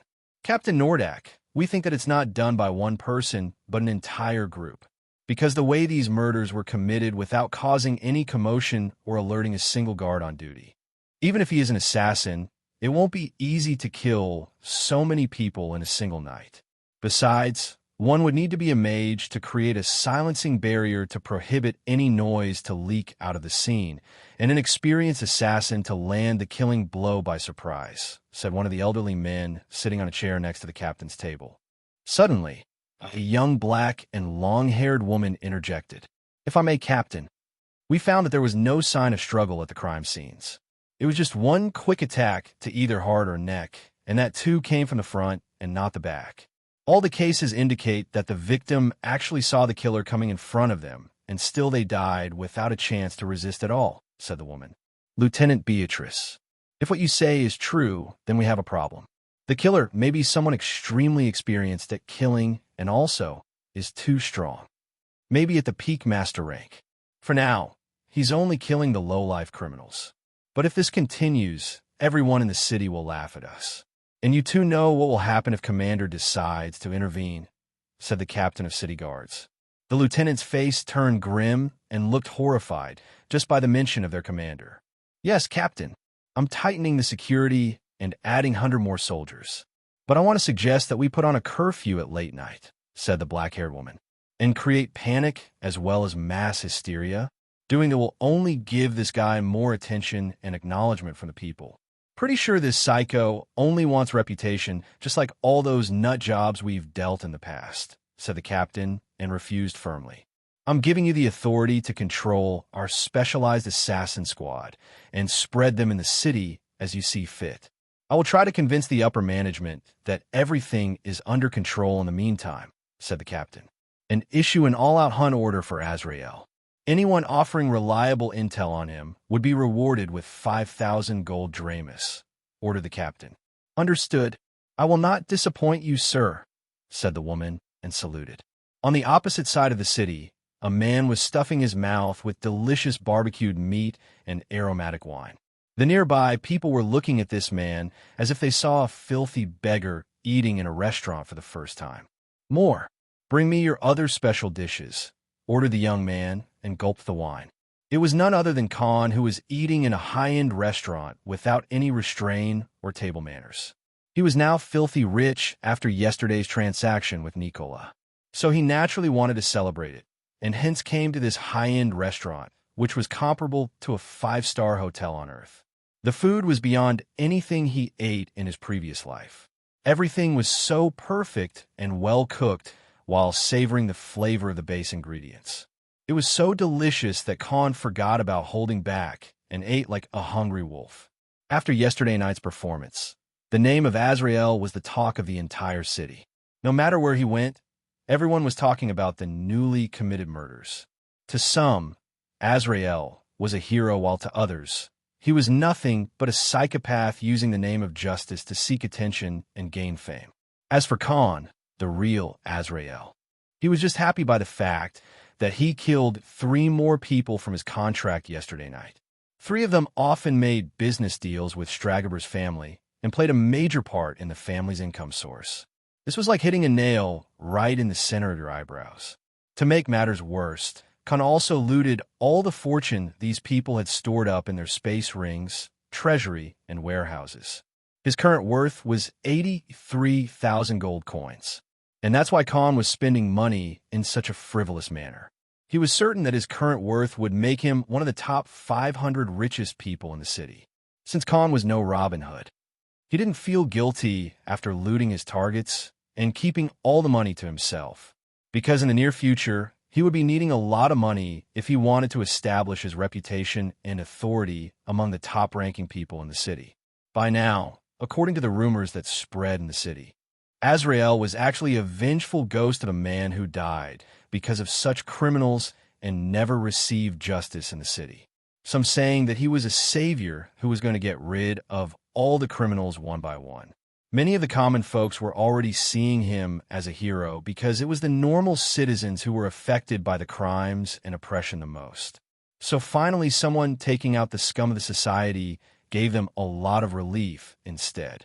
Khan decided to visit the dungeon again today and test his strength and newly created skills. He also had to test the hive mind skill and raise the levels of his new army. Khan's main objective wasn't just to raise his levels or gain abilities anymore. What he wanted was to fight the strongest and reach a level where nobody in this city could make him feel threatened or have the ability to kill him. By now, Khan had the general idea that even someone as strong as Stragaber or Arkham would be at best level 55. Probably Solomon and some top-ranking military and government officers were the only ones past that level. So he didn't have to be wary of other adventurers now, because he could easily wreck an entire team of 20 just by himself with his current strength. Still, he wasn't comparable to someone at Grandmaster rank, even if he had the advantage of levels and attributes. Because even a zoo lion was still a lion, it won't have a problem decimating the local dogs. The difference between rank and mastery signified that very aspect. When Khan reached the 11th floor of the Bromner dungeon, he was welcomed with a desolate city made up of white, yellow, and reddish stones. The architecture instantly reminded Khan of the ancient Greek civilization and how they used to build their cities. His sight could not make the end of this city because of the tall height and wider build constructs throughout this city. Khan couldn't use Shadow Walk on this floor because it was daytime and the spacious roads barely connected to each other, so he won't be able to use this skill efficiently. Khan took out the map of this floor and jumped on top of the building.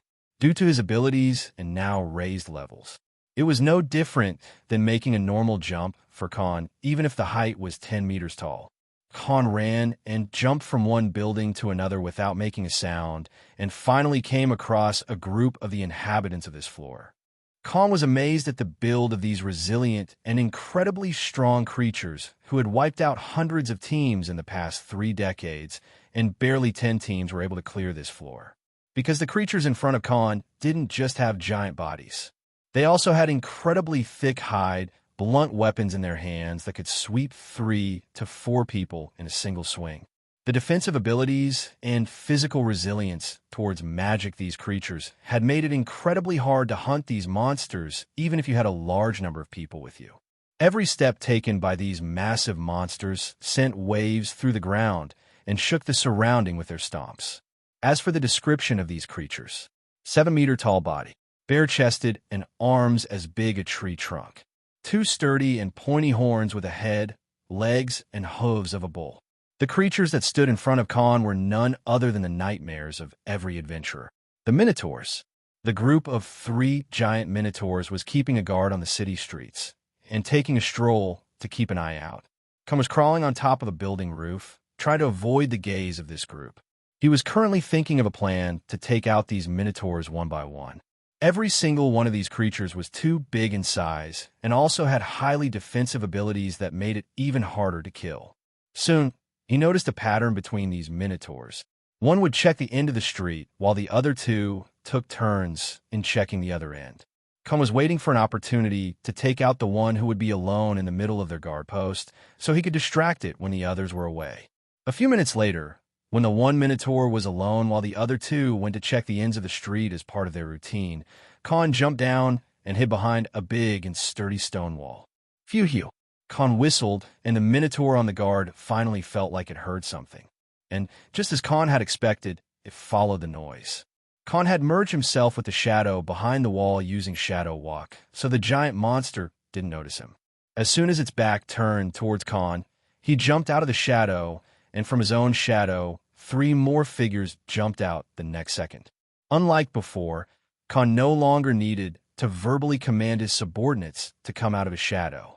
Thanks to the hive mind ability he got from synthesis, he could telepathically command them, and they'd react as per his will without needing a verbal order. The 3 figures were none other than Omega, Blackwell, and Cyril. Just as their footsteps made noise, the lone Minotaur looked their way and was alerted of the enemy's presence.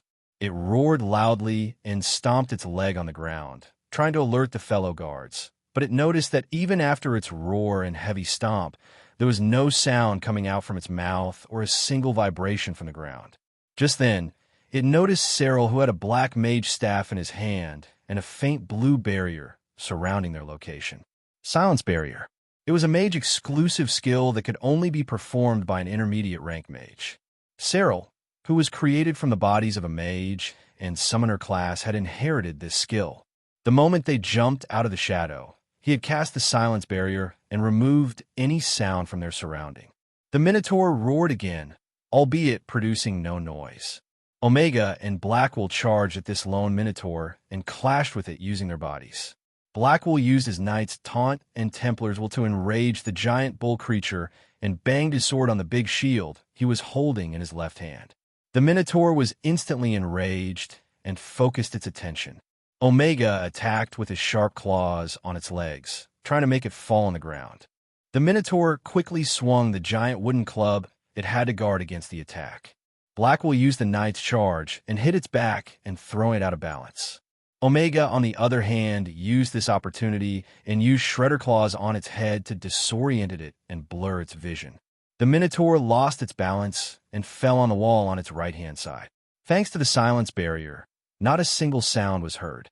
The giant body the Minotaur was now under the rubble of large and heavy stones from the wall and was trying to get out of it.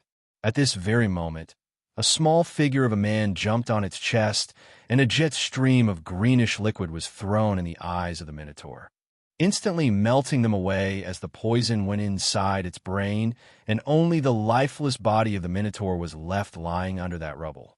Phew! Barely made it in time. Khan spoke to himself and mentally ordered his subordinates to hide in his shadow again. Because this was the best strategy he could come up with given his current situation. Taking out the enemy one by one without being noticed was his best approach, because in a group, these minotaurs were hard to deal with. Khan, on the other hand, found this method viable, because there wasn't any way he would be able to kill these monsters without causing a commotion and alert its nearby allies. Because from what he had read, in the entire history of this floor, hundreds of teams failed because of the same reason.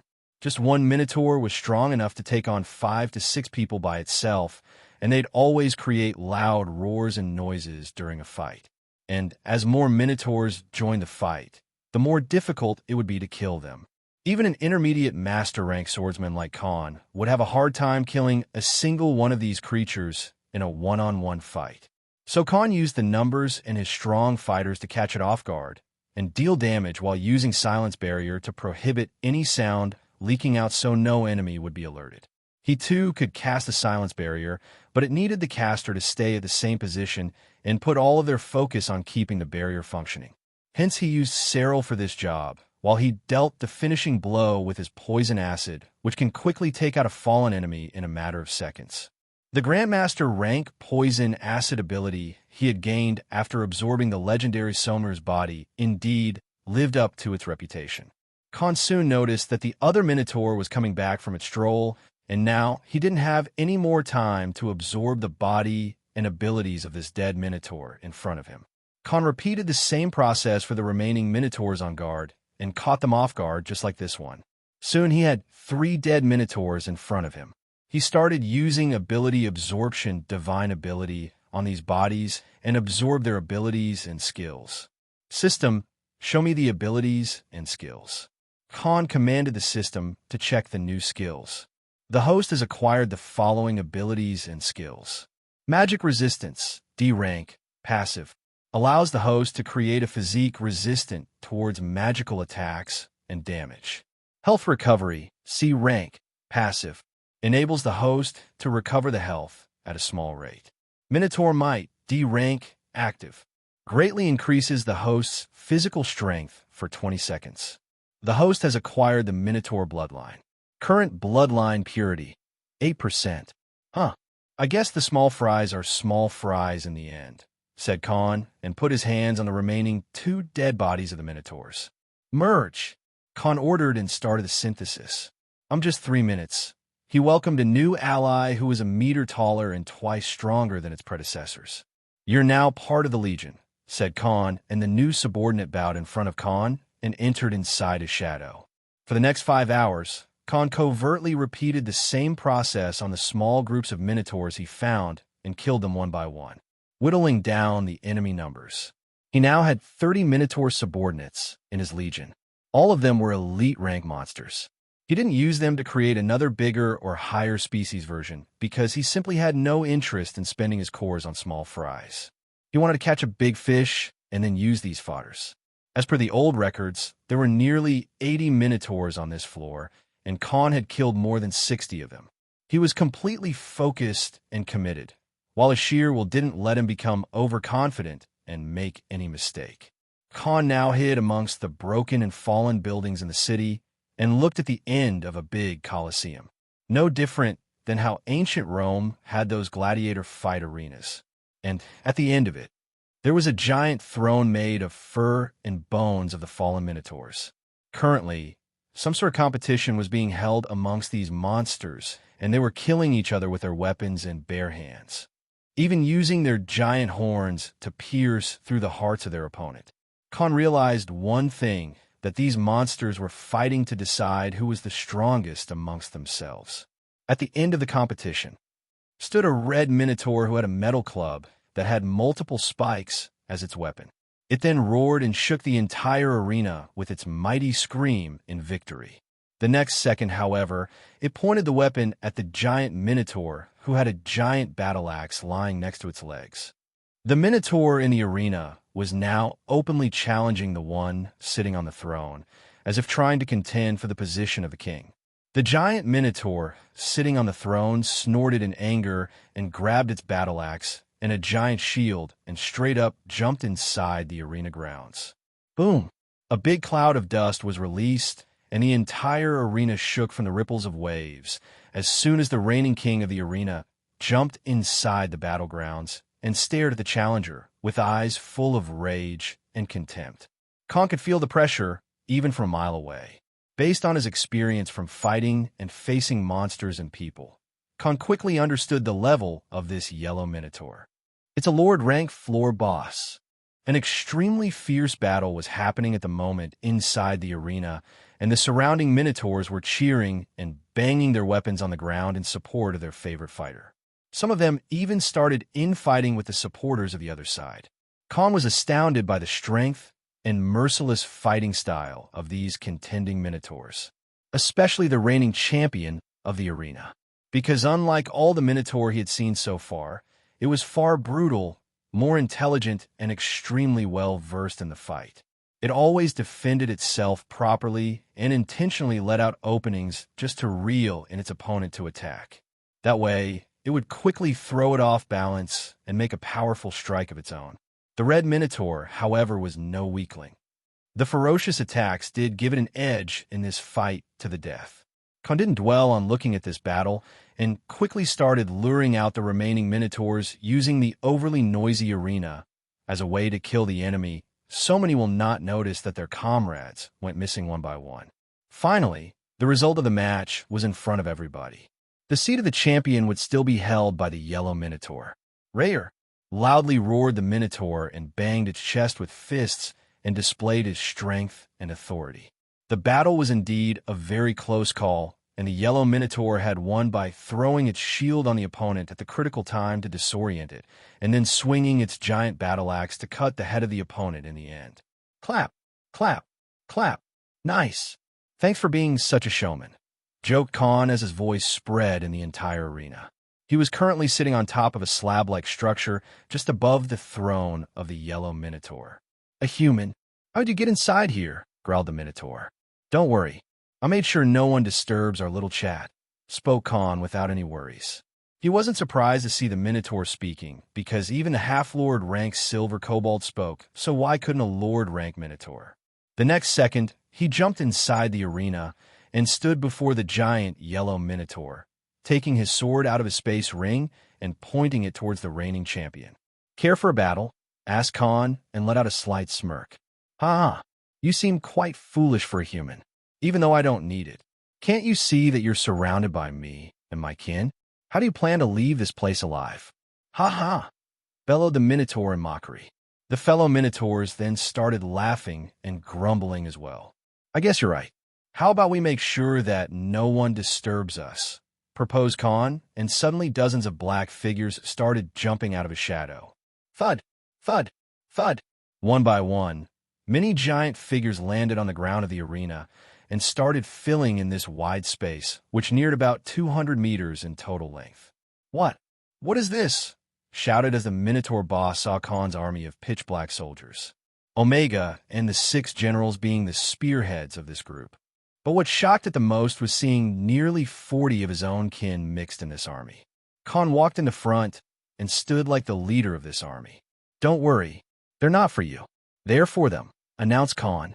Finish them all, he commanded, and his army charged at the surrounding minotaurs that were enjoying the thrilling battle not too long ago. You wretched insect! You dare come in my domain and attack my kin in front of me, roared the floor boss and grabbed its giant shield and charged at Khan and his army of black soldiers. The remaining 18 or so minotaurs raised their weapons and dashed towards their enemies without a care for their lives. Bang, clang, thud, stomp. An extremely fierce battle took place in a matter of seconds, and the swarm of black soldiers and the minotaurs clashed against each other. The Minotaur floor boss was so fierce and extremely powerful that just one attack from its giant battle axe was enough to shake the ground and split it in two for 5 meters with a single swing. It hacked 3 of Khan's soldiers in just one wave while crushed 2 by bashing his giant shield on their heads. Finally, a worthy opponent, Omega and the other subordinates targeted the group of Minotaurs, engaging and luring them away and leaving Khan free to fight the floor boss. Just when the floor boss was cleaving through the enemy soldiers, a swift swing landed on its shield as he was forced 2 steps backwards. It finally saw the attacker, who even made the giant body of his trembling and nearly making his hand go numb. The Minotaur warrior gazed at the front and saw a man holding a giant sword nearly 5 feet long. "Your opponent is me," spoke Khan, and activated war dominance for the first time since last week. The pressure released from him was many times powerful and more oppressive than it ever was before. Since Khan's level rose by quite a lot, so did the density and chaotic nature of his war dominance aura. A Lord rank monster was comparable to a beginner Grandmaster rank fighter. The established difference that came between the ranks was already obvious to him, because even if he was 10 levels higher than a Grandmaster rank opponent, there was still a 50% chance that he'd lose, because at the end of the day, experience and quality of your skills always defeated someone who had superficial mastery of their combat skills and techniques. The Minotaur boss released some sort of skill, and its foot on the ground. A loud sonic boom exploded from the area, and the nearby 20 meters of ground was shattered into pieces. Khan, who was standing inside this range, nearly lost his balance and was thrown backward just with the ripples of this stomp. Before he could regain his footing, the Minotaur boss charged at him and swung the shield at his head. Clang! Khan was thrown 3 meters back after he blocked the attack with his sword just in nick of the time. His hands trembled after bearing the brunt of the impact. The boss then dashed towards him and swung his battle axe at him horizontally. Boom! Khan was thrown 10 meters away, and he rolled in the ground, almost losing the grip on his weapon. Before he could even get up, the boss Minotaur jumped right on top of Khan, who was still lying in the dirt. Fuck! Crack! The ground cracked as soon as the feet landed on the ground. Khan used side hopper and barely managed to evade the attack in the last second. He quickly stood on his feet and took a defensive stance again. It had been barely 10 seconds, and he was already pushed back, thrown away, and even nearly squished like a grape under the attacks of this Minotaur floor boss. He had finally met a monster that completely dominated Khan in terms of combat style. He quickly activated defense fortitude, and a tangible shield-like aura surrounded his entire body. This was Templar exclusive skill, which raised the user's defense by twice and attack power by half. Ching! Clang! Ding! The dungeon boss attacked Khan repeatedly over and over, as all this human in front of him could do was defend. Puny human, you dare to challenge me in a fight? Let this arena be your final grave, bellowed the Minotaur, and swiftly bashed its giant shield against the barely standing human. Boom!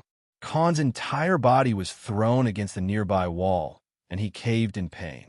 His bones felt like they nearly cracked from the impact. Blurg! Khan coughed a mouthful of blood as his body fell on the ground, barely managing to lift his head as his eyes blurred and nearly losing his sight. A stun skill? He questioned as he felt some sort of status effect affecting his body. At this moment, the battlefield was no different than a pool of blood. The red and black blood filling the surrounding area, far from where Khan and the floor boss were fighting. Bah! Screamed the last surviving Minotaur as Omega ripped its heart out with his claws and tore out a big check of meat from its neck with his large fangs. As the body landed on ground, he looked at the surroundings and found that all the remaining enemies were killed while they had lost a dozen of their soldiers that were part of the Legion. His gaze quickly shifted towards Khan, his master. At this moment, Khan was defending and being pushed back by the attacks of this dungeon floor boss. Omega quickly dashed towards the Minotaur to protect his master. Currently, he was the only one amongst Khan's soldiers who could fight this dungeon floor boss on even terms. Don't interfere. Omega heard a command in his head and stopped his charge and stood in bewilderment, his gaze landing on his master. The Minotaur's battle axe glowed red again, and it was going to perform its ground-spitting axe attack. Bang! Khan used his sword to block the brutal attack again and nearly got decimated in the ground, his legs almost giving up, and then he was flung backward again. He threw up another chunk of blood from his mouth as he was nearly splattered to pulp from the glowing axe, and if not for his sword being made of mithril, he would have but cut into 2 pieces. The battle was already won, as currently only the Minotaur boss was left, and Khan's soldiers could easily kill it with their large numbers. But still, he was adamant about facing it alone. Khan barely had the strength to get up at this point. His trembling hands were bleeding, his arms and legs were cut in few places. There were plenty of bruises on him, while half of his face was covered in his own blood. He adjusted his footing and grabbed the sword tightly with both of his hands and challenged loudly. Again, inside of a wide and circular arena, a man and a minotaur were fighting in a battle of life and death. To put in simple words, Khan was getting his ass handed to him by the minotaur dungeon floor boss. Arg! He groaned in pain as his wrist had nearly broken from the impact as he tried to defend against the attacking boss. The minotaur checked his surroundings and was fearful of Khan's soldiers attacking him if he put Khan in a corner. All of his brethren were already dead. He no longer could use the skills that had helped him command them to wipe out the enemy's side.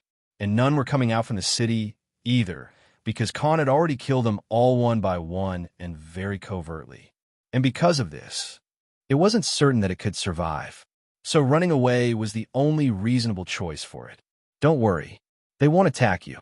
If you kill me, they'll die as well, revealed Khan as he stood up and changed from his defensive stance to an attacking one. Wind cutter! Exclaimed Khan, and surrounding air started coalesced onto his sword, and extremely tense air pressure was excluding from the blade. Khan slashed his sword towards the minotaur's body. Crink! The sound of metal and the highly compressed wind blade clashing filled the entire space as the giant body of the minotaur boss was shoved by 5 meters after using his shield to defend himself from this attack. System, show me the progress. He ordered the system to reveal the current progress of his combat skills and techniques. Combat mastery for weapons. Sword, 79%. Daggers/knives, 68%. Bow, 63%. Axe, 54%. Shield, 35%. Spear, 51%. All at master rank. Combat techniques progress as follows.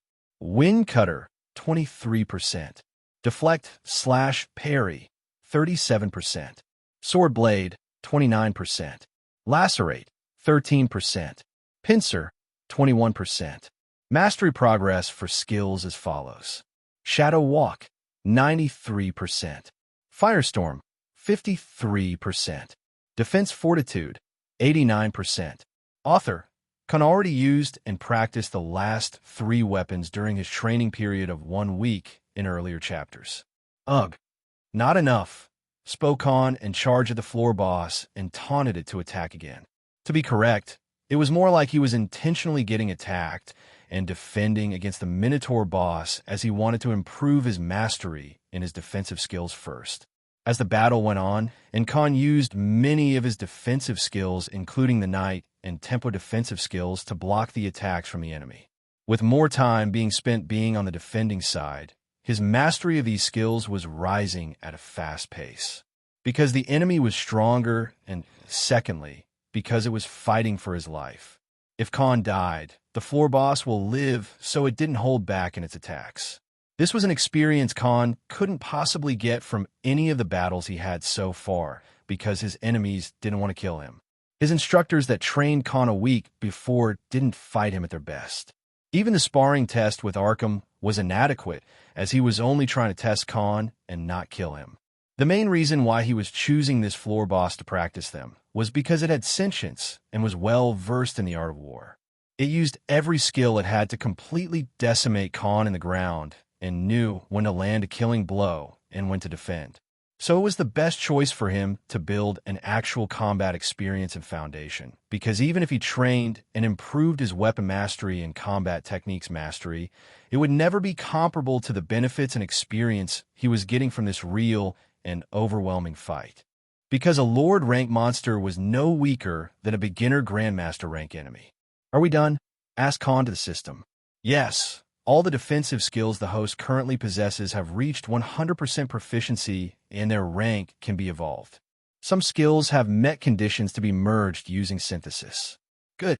Now my turn, shouted Khan, and extremely light and incredibly sturdy black hexagonal scales started appearing on his body and covered all the parts including his injured legs, shoulders, and the exposed area like the forearms. Except for his face, His entire body was covered in these lustrous and dark scales. Somir scales. Khan finally used the innate defensive skill he got after absorbing the body of the legendary Somir. The magically reinforced clothes and gear he was wearing had many defensive skills, such as barrier shield, and even mana eruption to throw off the attacker. It would certainly be useful to anyone and save their lives at critical moments. But in front of this dungeon boss, who had the attacking prowess to cleave 10 people in half with a single swing of his battle axe, it was like blocking a bullet with a paper. So Khan used his best and most effective defensive skill he had. Even a Grandmaster rank swordsman won't be able to cut him in half when he was using this ability. The scales are no different than carbon fiber armor. So now, he had no reason to worry about getting injured. What happened next left even Omega, who was worried about his master's safety and ready to jump in the battle if Khan was near death, let out a surprised expression. Because the Khan who was getting beaten to death, thrown around, and nearly stampeded upon, till now, suddenly started swinging his sword at the giant Minotaur floor boss with newfound strength and expression on his face, turned to that of a predator. Similar to the one when they were hunting monsters in the forest nearly 4 weeks ago. "Come at me, you weak cow," scorned Khan at the Minotaur in disdain. "Cow? What did you just call me, you vermin?" spoke the floor boss in an enraged voice and attacked the human next to him furiously. Clang, clang, bang, Schar KKK. Unlike before, Khan was now both attacking and parrying the attacks from the enemy than just defending and blocking against them. His movements becoming extremely fast, and sometimes his image nearly flickered as he continuously attacked the yellow Minotaur again and again from different angles and directions. Pincer, stab, sword blade, wind cutter. Khan started using his different sword skills and aimed for vital points of the enemy. And whenever the boss tried to use the AoE skills like shattering the nearby ground to disorient Khan or use the battle axe to split the ground, he'd quickly retreat using Side Hopper. After some time, Khan put his sword and started shooting mage spells like Firestorm, Waterblade, Windblade, Frostbikes at the giant body of the Minotaur, almost burning it to death but then freezing it to death the next second. No matter what the Lord-ranked dungeon floor boss did, it could never reach Khan as he was simply too fast and agile. After half an hour, as Khan was finally satisfied with the skill progress, he stopped shooting his magic spells and took out a high-grade bow, which was extremely well-designed and looked like a rare weapon. It was one of the weapons Khan found inside the space ring of the Scarlet Lion Team commander who was killed by the Silver Kobold. He took a quiver full of arrows and tied it to his back. Before the boss reached near to him, he dashed away in another direction and started shooting arrows at the boss and used various archer skills. Yes, the almighty dungeon floor boss that had killed and wiped out hundreds of adventurers' team with his brethren and could easily take out a group of 15 by itself. The one who put Khan near to death and threw him around on the arena ground many times as if toying with his opponent, was now nothing but Khan's practice dummy. A dummy whose only part was to move and let the attacker try out various attacking skills and spells on it. Its biggest advantage in numbers was gone. Its army was wiped out, and now the weak enemy it was treating as a joke had turned the tables on it. The Minotaur boss was now reduced to punching bag. After another hour, as soon as Khan had completely raised his mastery in various weapons except daggers to 100%, he let out a content sigh. "Time's up," declared Khan in the next second. He was standing on the giant Minotaur's shoulder, who was 11 meters tall. But before it could even react, Khan used his ripper claws that were coated in his venom acid and plunged them inside the eyes of the floor boss. "Barrg Chach," wailed the Minotaur in pain before his huge body dropped on the ground. The venom acid instantly melting its brain in seconds, living up to the reputation of a legendary monster's innate skill. "How many?" asked Khan to Omega. 14, my master. 3 of them were the Minotaurs you created," replied Omega. Khan nodded in response. Omega's speech was getting more coherent very quickly, and he was gaining proper intelligence. Now the Leakin possessed 25% bloodline purity of God-Beast Fenrir. So Khan was sure one day it would turn into an intellectual subordinate in the future if he managed to acquire more bloodline of this god beast. He put his hands on the dead body and started absorbing the abilities of the Minotaur dungeon floor boss. Now, don't disappoint me. Khan started absorbing the abilities of the dead Minotaur floor boss of this dungeon. And since it was a Lord rank monster, it took him much longer than usual to finish the ability absorption process. System, show me the list. The host has acquired the following abilities and skills. Ground Splitter, active. The host can condense mana and land a devastating blow at the ground/surface and create crevices around the 5-meter range in all directions. Field Pressure, active. Allows the host to fill the surrounding 30 meters of space with heavy gravitational pressure to slow down enemy movements. Health Regeneration, passive. Allows the host to constantly regenerate health during a battle at high speed. Minotaur Aura, passive. Allows the host to command and exert dominance over Minotaurus species monsters and individuals. Minotaurus Bloodline absorbed. Current Bloodline Purity, 138%. Nice. Show me abilities available in Synthesis. Khan commended. Just by looking at the skills he absorbed, Khan realized how big of a bullet he dodged by killing all the Minotaurs in the city. Because given the abilities of the Minotaur boss, it wouldn't be a problem for it to swarm its enemies with an army of 100 or so Minotaurs that were present in the city, and since each of them was extremely strong, Khan and his small army would easily be wiped out in an open and frontal clash. No wonder hundreds of adventurer teams met their doom on this floor in the past decade alone. Out of the newly acquired abilities, Field Pressure can be merged under War, Dominance Aura, and Hunter Intent to increase their effectiveness and range of abilities. The rest of the newly acquired abilities currently do not mix or are compatible with the other abilities and skills the host has. So even that can happen. Khan thought, as it was the first time, there were not any possible results for ability merging. Maybe as the system said, there needed a certain level of compatibility. Well, there's always a first, spoke Khan and began creating new subordinates by merging the already created Minotaur subordinates that unlocked the evolution skill. He spent the next 2 hours just to finally get a result of a half-lord rank subordinate after using the current Minotaur bloodline purity he had and a lot of monster cores. Blackwell, come here, ordered Khan as Blackwell, the Guardian Knight's subordinate, walked in front of him. Khan then put his hand on Blackwell and the newly created subordinate, and the other one the dead body of the dead Minotaur boss. 50B rank monster cores are required for the synthesis to be successful. Again? You're tearing me apart, system, he growled in discontent, because he was running out of monster cores at this rate. Even though the current Khan was filthy rich, he was still restricted on his high-grade monster cores stash.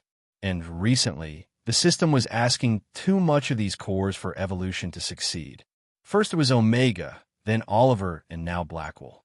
The reason he chose Blackwell instead of Jug Ram for this, because even though Berserker was more suited for this type of merging, the Minotaur floor boss had a lot of useful skills such as Field Pressure, Health Regeneration, and Ground Splitter, which could not only make a damn strong attack subordinate, but also someone who can have crowd control skills, AoE attacks, and with incredible defense.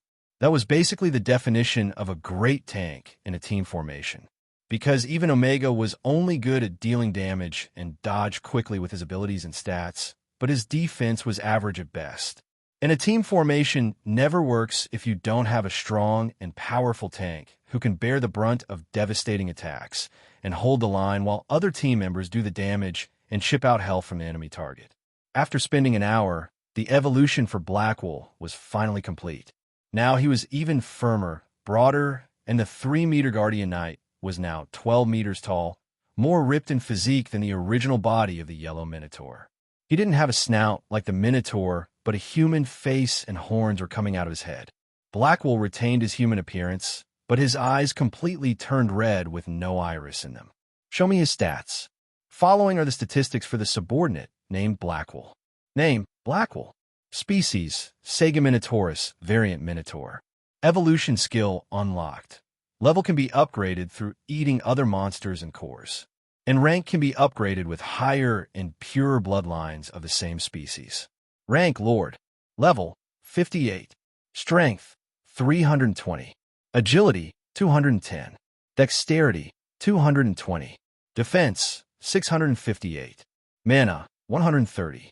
Abilities and skills. Battle Roar. Allows the subordinate to stun anyone present in a 100-meter radius except the host and fellow subordinates for 30 seconds. Ground Shatter. Subordinate can create a domain of shattered ground, which can disorient enemies under a 30-meter radius. Axe Splitter. Condenses dense mana around the subordinate's weapon and allows to attack the enemies with an extremely powerful swing. Condition.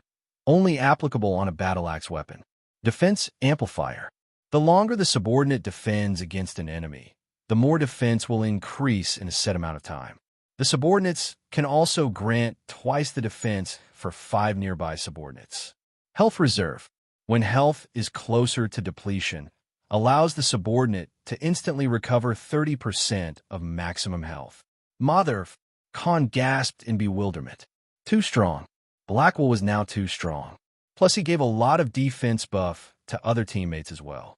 He was like the ultimate tank unit Khan always had seen in RPG video games. Blackwell, take the axe and the shield. He pointed at the weapons of the dead floor boss and gave Blackwell an extremely heavy and high-quality black armor he had in the new space ring that looked like made from a high-rank monster with incredibly thick hide and armored body parts no different than a metal. Blackwell now looked like a Death Knight from those RPG novels. Rather than a subordinate, he looked more like a dungeon boss himself.